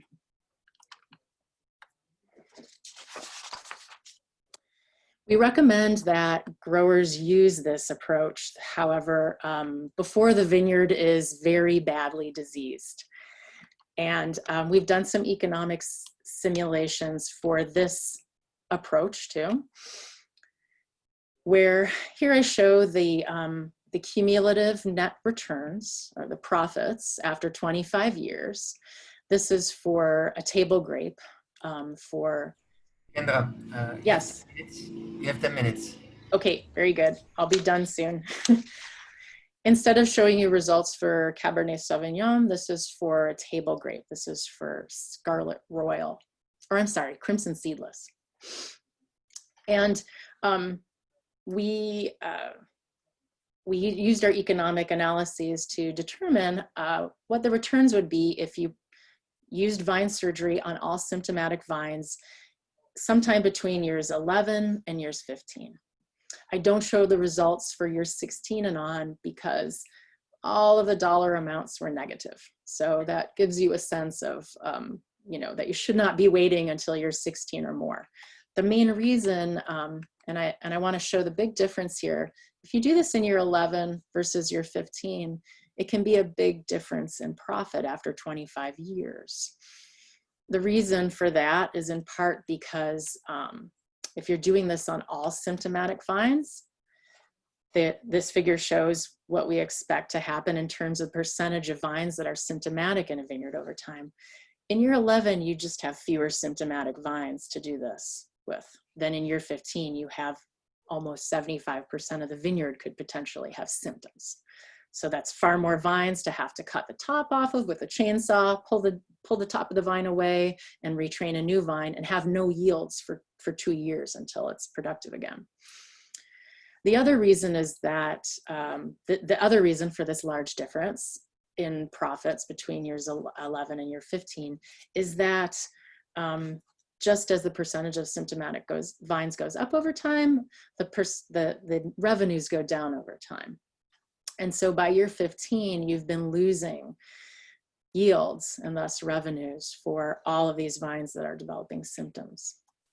And so the message is, don't wait if you're going to use this technique. Once you identify vines that are already showing yield losses, they're not going to get better. And it might be good to cut the top off of the vine and retrain it from the base.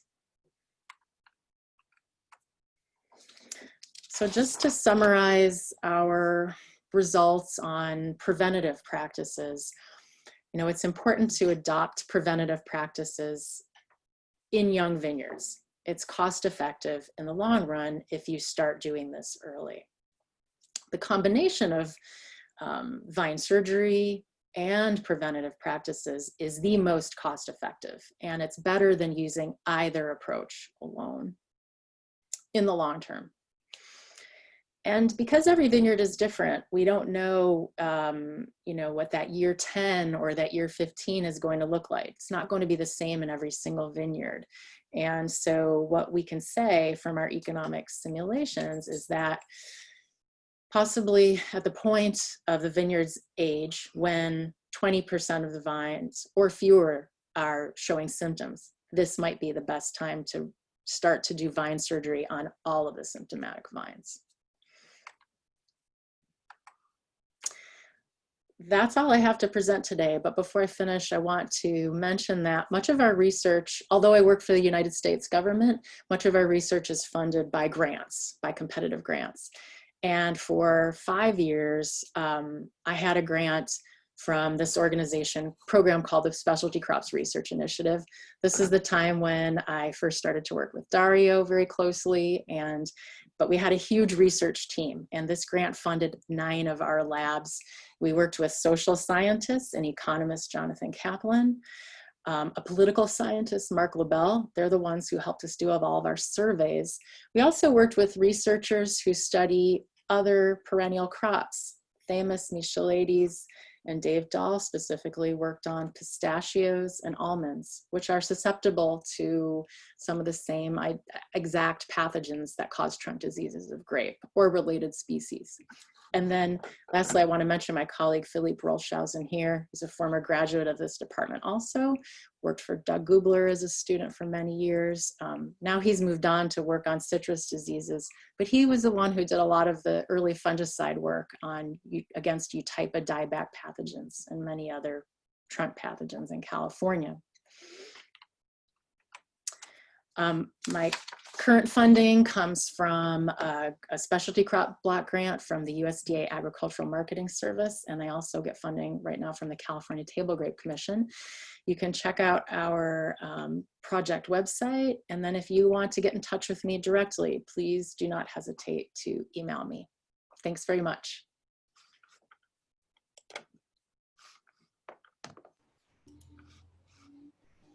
Thank you, Kendra. Andy, you want to activate your video and microphone again so we can go through some of the questions? We're running a little bit late, so instead of having 30 minutes, we're going to have 15 minutes, and we have 30 questions. I will try to summarize some questions in topics so we can cover them efficiently. And I would say that there were many questions about nursery practices, which I think we can ask them to both of you, Andy and Kendra. In particular, Andy, if you can talk a little bit about good practices about grafting, and maybe Kendra can jump in and talk to us a little bit about how good practices in the nursery may determine how clean is the material before planting and at planting. Sure. Can you hear me? Yeah. Okay. The first step is growing the mother vines properly. So that's where all these things are probably picking up a tremendous number of diseases. So it's common in California to cut these to short heads, 10, 15 centimeters above the vineyard floor, and to mow all the tissue back each year, and to grow them on these big mats. And they just grow in the mud, essentially. So it's sandy mud, but it's mud. And it's during the summer, they get tremendous amounts of water. And I think that's where most of these diseases start. So I think the way you'd answer the question to start with would be keep everything clean. And the cleaner, the better. And then work from there. And it's hard to start with potentially infected material. And the hot water dips we do now, in fact, are almost more like soups of pathogens rather than treatments for pathogens. So that's problematic as well, I think, in terms of how they go through. And the other part is keeping things in a cycle of growth that's normal. So moving the bench-grafted, green-growing bench-grafted materials quickly through the nursery and quickly into the vineyard is very important for success and for long-term health. The plants do better, I think. And there's less a chance of them being overwatered in the nurseries and mistreated at the grower's place as well. So I think those are really key parts. Cleaner the better, and a natural cycle of growth. It doesn't make sense to plant vines that should be growing in the spring in the late summer. for instance. And we need to try to get away from those sort of practices too. Andy, any advice about grafting techniques? What we do in California, and whether you have experience in better grafting techniques or worse? It probably doesn't make any difference, I don't think. I think it's how you manage the calcing and how long it takes to heal those plants. It's more important than the grafting technique itself, in my opinion anyway. Kendra, any thoughts about heat treatments in relation to trunk diseases or other? Yes, I should mention that, you know, when they take the dormant cuttings, you know, these diseases that infect through the pruning wounds and get into the permanent structure of the vine, very few of them grow in the present season's shoots. You know, it's really only the Phomopsis dieback pathogen that can do that. And so keeping the mother vines as healthy as possible is, you know, the best way to minimize the levels of inoculum in the vineyard in general. We still have a lot to learn about how the ESCA pathogens spread.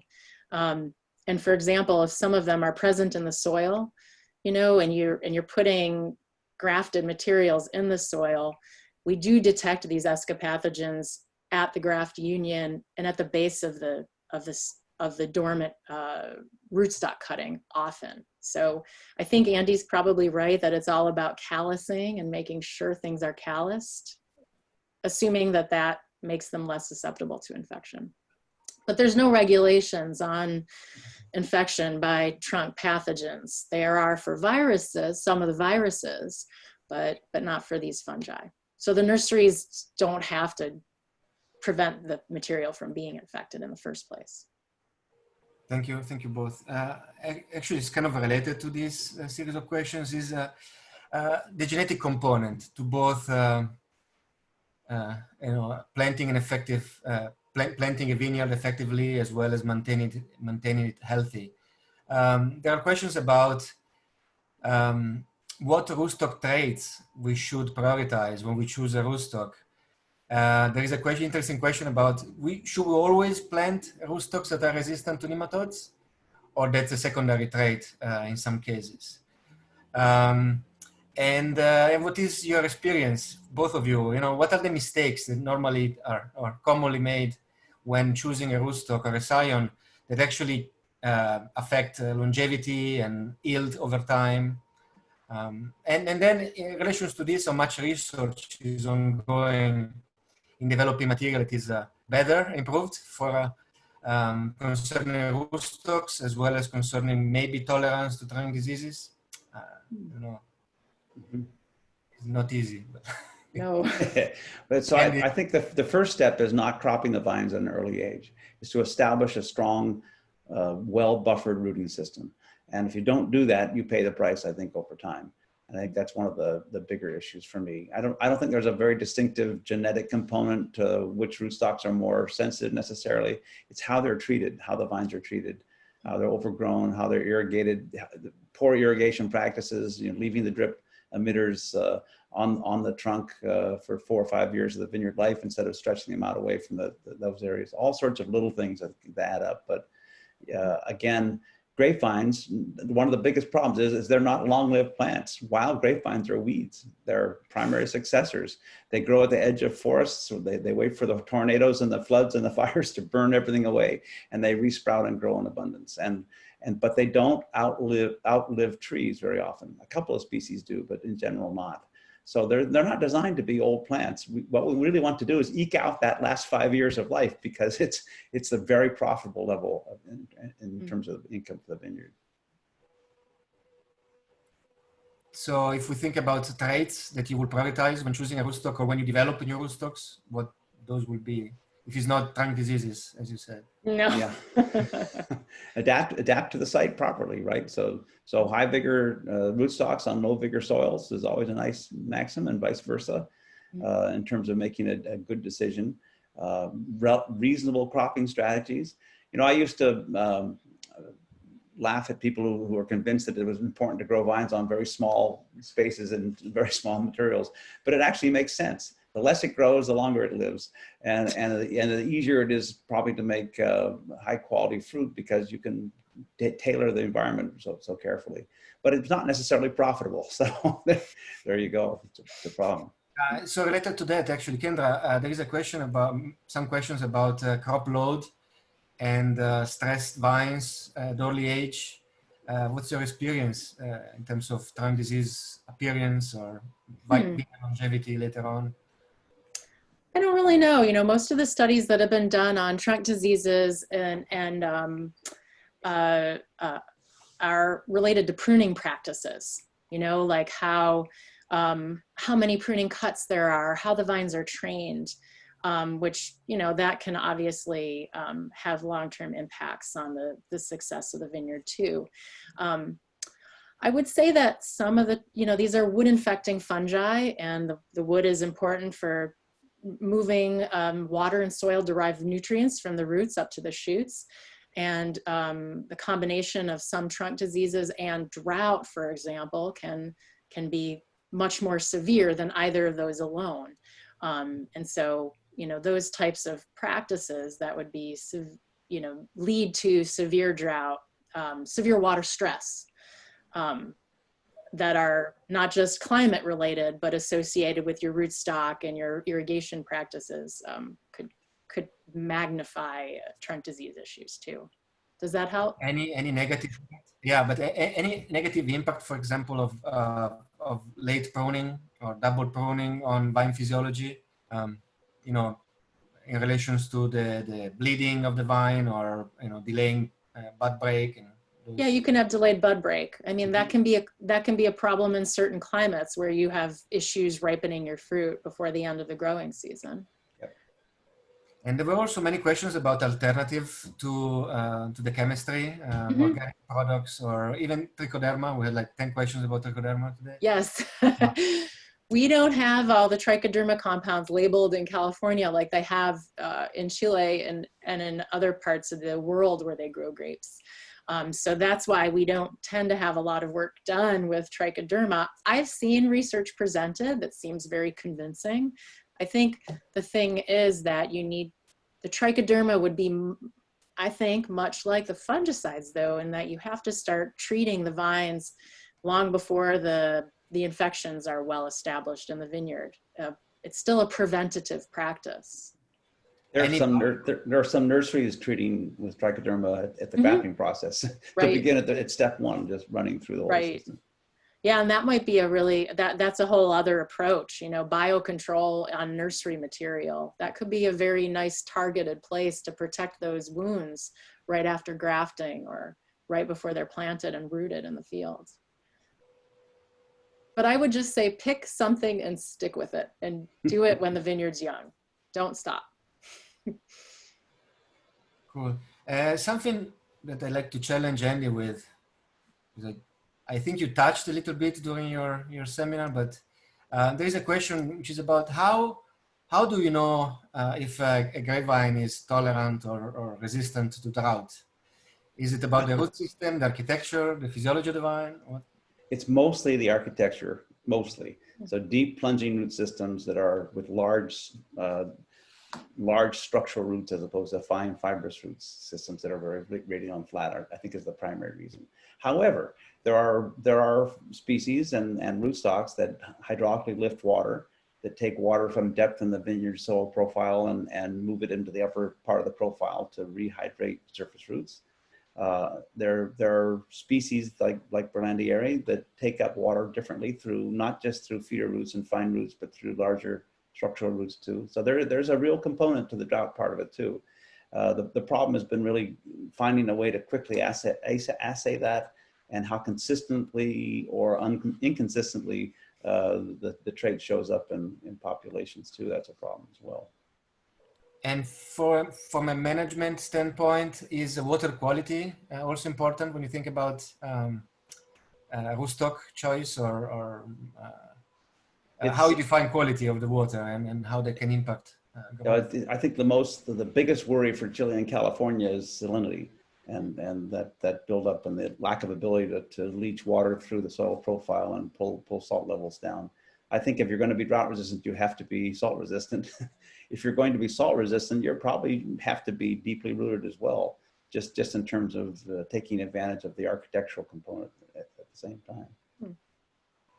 And I have another question for Kendra, actually.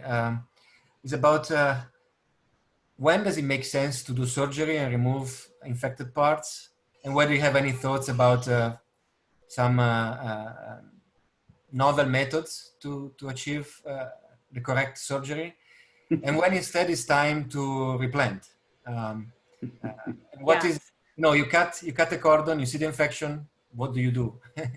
Well, I would say that this is another reason for not to wait till the vineyard is, 15 years or older, because while most of the infections happen through the pruning wounds on the top of the vine, you can still get infections happening in the trunk. They can happen especially so in vineyards that are mechanically harvested. And we have more of those every year in California. So the risk of infection of not just a pruning wound, but also a wound in the trunk gets higher the older the vineyard gets. But we do recommend that, we're starting to get this idea across to growers that as soon as they start to see vigor decline or vine capacity decreasing in a vine, no matter how old it is, that's the time for vine surgery. When you're cutting the vine right at the base of the trunk, you have that huge wound there. And so doing this during the rainy season is a bad idea. You want to wait until, the summertime if possible, when it's dry. You can always protect that wound with a fungicide or some sort of protectant. Whatever you use typically on the pruning wounds, I would use that on the large wound created. For trunk diseases like ESCA, though, where we do sometimes find symptoms at the base of the trunk, seem to be coming from the roots, I have no idea how effective this approach is. And that's something we're studying in our lab, in the field rather, right now. And are you aware of different types of surgery that you can do, or is it straightforward? I mean, I know, yes, I have heard of different types of surgery. I mean, I have heard that you can, if you could somehow remove the infection from the trunk, if that could potentially cure a vine. I'm not sure. We haven't done we haven't done side-by-side studies like that yet. I don't know, because these symptoms tend to be internal. It's really difficult to know what the vine looks like when you start cutting into it. So they're destructive procedures, no matter how you look at it. Thank you. I think we covered most of the question. There were some other questions related to other cropping systems, whether it's biodynamic or organic production in California, and what is your experience, Andy and Kendra? Would it change the way you plant your vineyard, or the longevity of your vineyard, your productivity, and so forth? I think more time is spent in organic and biodynamic and dry farm vineyards on the soil preparation and site and deep soil preparation as well, to try to optimize that component. And then I think a lot of that is personal choice, right? How to farm, how to grow. It's not necessarily justifiable economically or scientifically, but it has a lot to do with how people enjoy growing the vines, I guess, in the first place. Kendra, your experience in controlling diseases? I mean, yeah, obviously our recommendation of spraying with a tractor all the way down the row fungicides is in great contrast to organic or biodynamic vineyard. I mean, that said, the cultural approach of not using a chemical control, but a cultural control, delaying pruning or being very careful about the timing of your pruning, that works no matter how you're managing, whether it's biodynamic, organic, or conventional. There are also many materials like trichoderma. There are other materials that are labeled for organic use. What about Vitacil? Have you looked at that? There's a compound here, a product here called Vitacil. We haven't done any testing with Vitacil. It is like a wax with different plant oils in it, for those of you who aren't familiar with it. It would be expensive, to say the least, from a material standpoint to spray it, but it could be very effective when applied to individual pruning wounds. That said, you know, there hasn't been an extensive amount of research done on it, but it, you know, the idea of it is promising.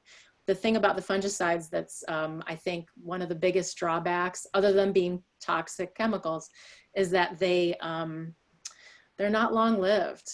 They might be effective for 10 days or 14 days with no rain, and that's not a long time. Whereas Vitaseal, if it coats the wounds very thoroughly and it can stay there for weeks or months, that if it does that, that would be great. Yeah, that was another question we had. It was about how long does the protection last? And does a pruning wound become susceptible after that period is over of protection? I mean, theoretically it does. We're not sure. That wound susceptibility period, like I said, that very much is focused on the diseases that were done. Those studies were done on Bacteriosphaeria and Eutypa dieback pathogens. You know, those rules, so to speak, might not apply to the ESCA pathogens so much, or Phomopsis dieback pathogens. Okay, I think we are. Is 225 here, and I don't know, Samuel, Carolina, are you there? Do we end here or keep going as long as we can? Or I think I covered most of the questions, and I really appreciate the time of both speakers. It was great. We had a very nice participation. We had, at the peak, we had 260 participants, which I believe was much larger than we had if we were in person, probably.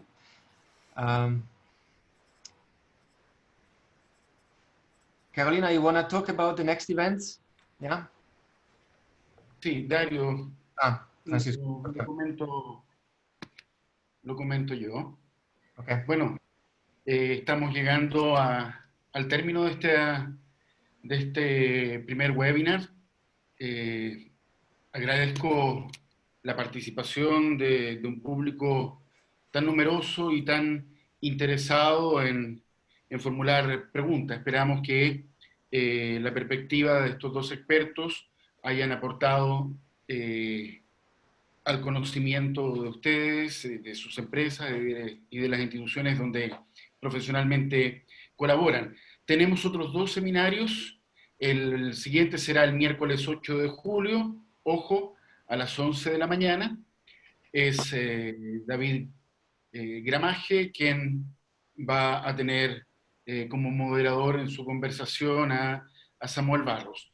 Y el tercer evento será el viernes 24 de julio a las 3 de la tarde, que el presentador habla desde la parte norte del continente americano, así que coincide con los horarios en que hemos estado conectados con California. Respecto a las presentaciones, a todos les comento que van a estar disponibles a través del sitio web de UC Davis Chile, tanto las PPT como también la versión del video completo que quedó registrado en nuestro canal de YouTube.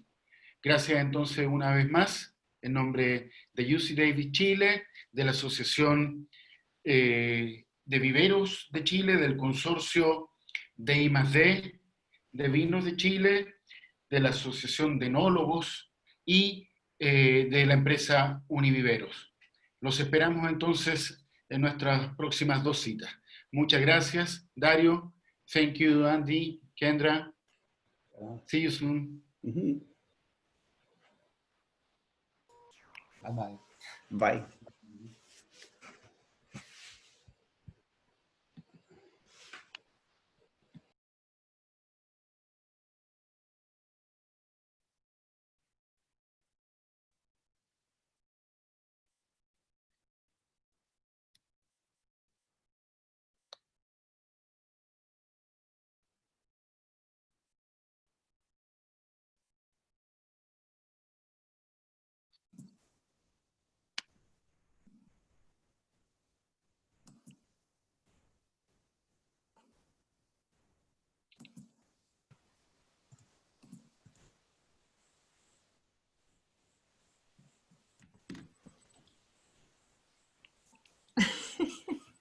Me gustó el Me reí seminario. mucho, me reí mucho, fue muy bueno. El chat interno. Sí, está on fire. Ay, pero muy buena la charla. Francisco tenía tapada la cámara. Sí, Francisco, algo Sí, tenías es que Oye, ¿no lo que está al pasa es que aire o no? estaba... No, ¿Perdón? ya no está al aire. No,